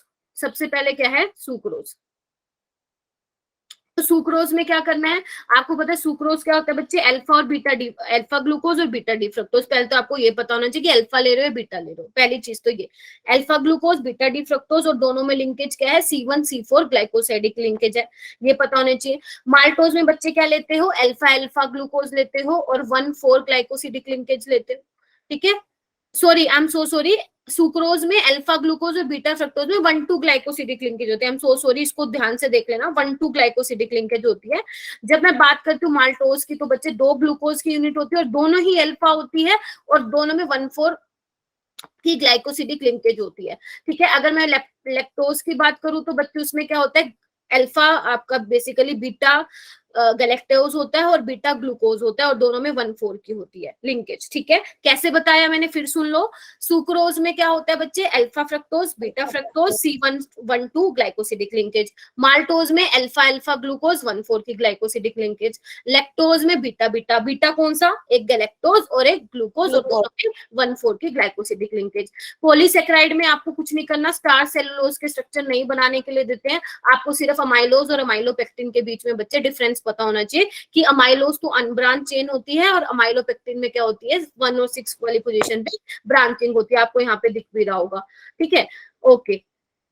उसके बाद है बच्चे इंपॉर्टेंस ऑफ कार्बोहाइड्रेट रहने देना। प्रोटीन में बच्चे आ जाओ अमीनो एसिड पे। अमीनो एसिड में क्या करना है आपको, अमीनो एसिड में आपको नाम मत याद करना, वो तो मैंने कॉम्पिटिटिव पॉइंट ऑफ व्यू से बताया था आपको। बस ये ध्यान रखना कि जो ग्लाइसिन होता है वो ऑप्टिकली इनएक्टिव होता है, एक कायरल होता है, बाकी सारे के सारे जो अल्फा अमीनो एसिड्स हैं बच्चे वो क्या होते हैं, कायरल होते हैं, ऑप्टिकली एक्टिव होते हैं, ये ध्यान रखना इसमें। ठीक है, उसके बाद बच्चे आपको क्या करना है, अमीनो एसिड्स की कैरेक्टरिस्टिक्स पढ़ने की, वो ज्विटराइन की फॉर्म में एग्जिस्ट करते हैं, है ना, सोलुबल होते हैं, कलरलेस होते हैं, high melting and boiling point होता है। ठीक है, बस। और एसेंशियल और नॉन एसेंशियल अमीनो एसिड की डेफिनेशन कर जाना, और मैंने आपको वो प्राइवेट टिम होल के नाम से एक ट्रिक बताई थी ना, वो ट्रिक देख जाना।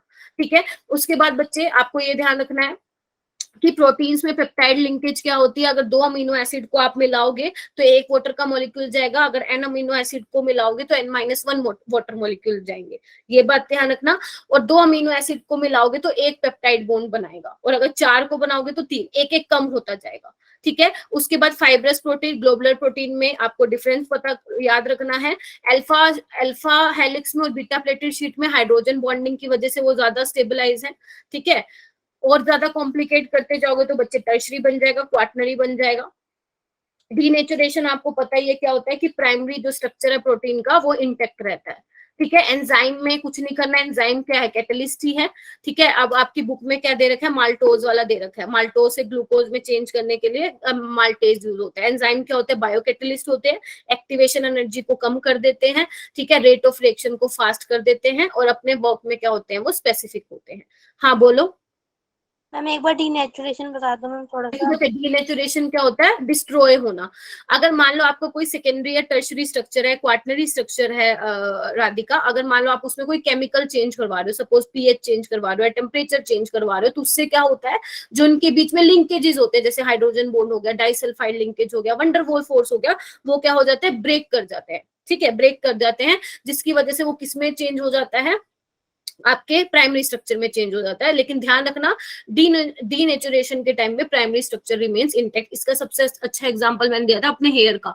अगर मान लो हमारे हेयर कर्ली है, हम क्या करते हैं, कभी ओकेजन वगैरह कहीं पे जाते हैं, मतलब किसी ओकेजन पे हम क्या करते हैं, प्रेसिंग करते हैं, तो उससे होता क्या, हम उस जो प्रेसिंग मशीन होती है उसके थ्रू हम हीट देते हैं अपने हेयर्स को, तो वो क्या करते हैं, जो हमारे हेयर में डाइसल्फाइड लिंकेज ये सब होते हैं ना, वो क्या कर देता है, ब्रेक कर देता है उनको।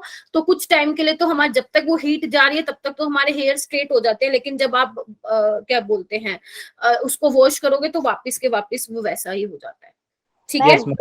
हाँ इसमें ना एक तरह क्वेश्चन सा ऐसे पूछ रखा है कि डीनेचुरेशन के दौरान सेकेंडरी टर्शियरी स्ट्रक्चर डिस्ट्रॉय हो जाते हैं but primary structure remain intact. Intact कैसे रहता है मैम? इंटैक्ट क्योंकि बच्चे प्राइमरी स्ट्रक्चर सिंपल है, प्राइमरी स्ट्रक्चर है सिंपल है, लेकिन जो बहुत ज्यादा कॉम्प्लिकेटेड है वो कौन सा, सेकेंडरी टर्शियरी क्वाटनरी। तो एक बात बताओ, जब इनमें कुछ चेंज करवाओगे तो वो तो ऑब्वियस ही बात है सिंपल वाली फॉर्म में चेंज होगे। प्राइमरी ऑलरेडी इतना सिंपल है, वो क्या किसी में चेंज होगा, ठीक है।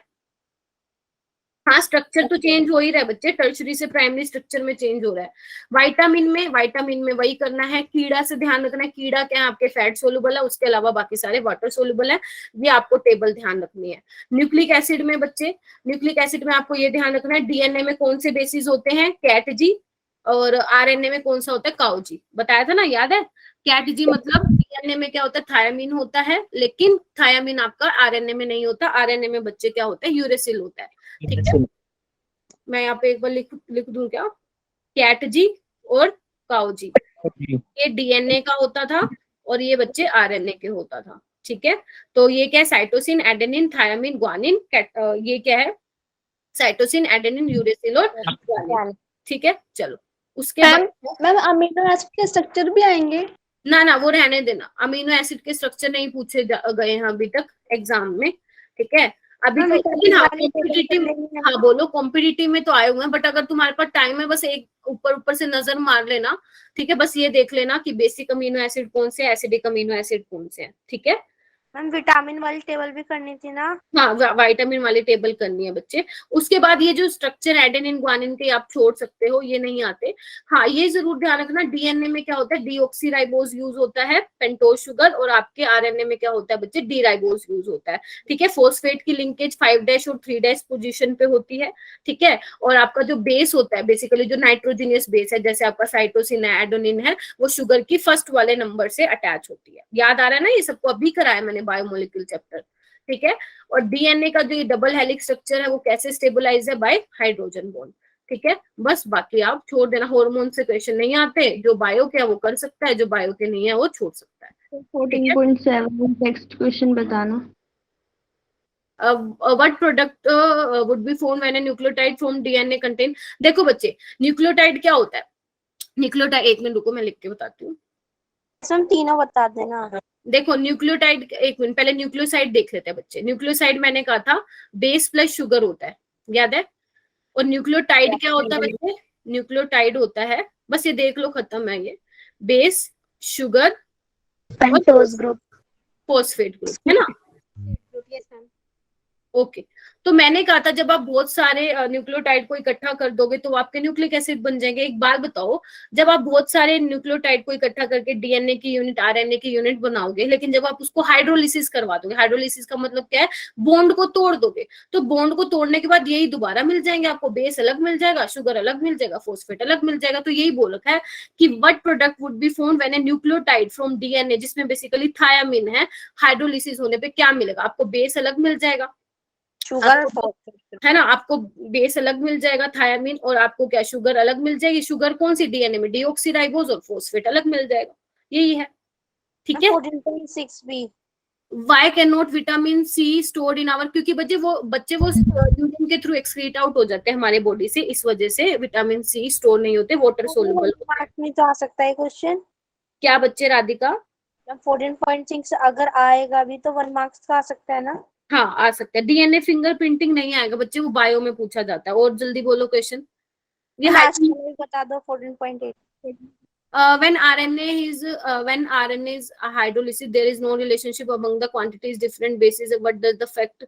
कुछ नहीं करना आपको, बस ये बताना है आरएनए इसमें क्या होता है, सिंगल हेलिक्स स्ट्रक्चर होता है, और हाइड्रोलिसिस करने पर क्या मिलेगा, और कुछ नहीं है। 14.8 आप छोड़ भी सकते हो, बट अगर फिर भी किसी को करना है तो इसका आपको क्या बोलते हैं, सोल्यूशन मिल जाएगा। ठीक है। हाँ ये ध्यान रखना कि आरएनए और डीएनए में क्या डिफरेंस होता है। डीएनए आपका डबल स्ट्रैंड हेलिक्स स्ट्रक्चर होता है, जबकि आरएनए में ऐसा कुछ हाइड्रोजन बॉन्डिंग वाला सीन नहीं होता है, जिसकी वजह से वो सिंगल स्ट्रैंड होता है। ठीक है। तो आरएनए में क्या होता है बच्चे, there is no relationship among the quantities. जो आपके बेसिकली हम क्या करते थे, डीएनए में क्या करते थे, याद करो, डीएनए में हम क्या करते थे कि एडेनिन और थायामीन इक्वल होंगे और साइटोसिन ग्वानिन, जबकि आरएनए में ऐसा नहीं होता। क्यों नहीं होता ऐसा? क्योंकि आरएनए में सिंगल स्ट्रैंड हेलिक्स स्ट्रक्चर होता है, उसमें ऐसे हाइड्रोजन बॉन्डिंग वाला कोई कंसेप्ट भी नहीं होता। ठीक है बच्चे? Yes ma'am. मैम एक्सरसाइज का 14.13। इसका बच्चे 13। इसका एक्सरसाइज का यस मैम।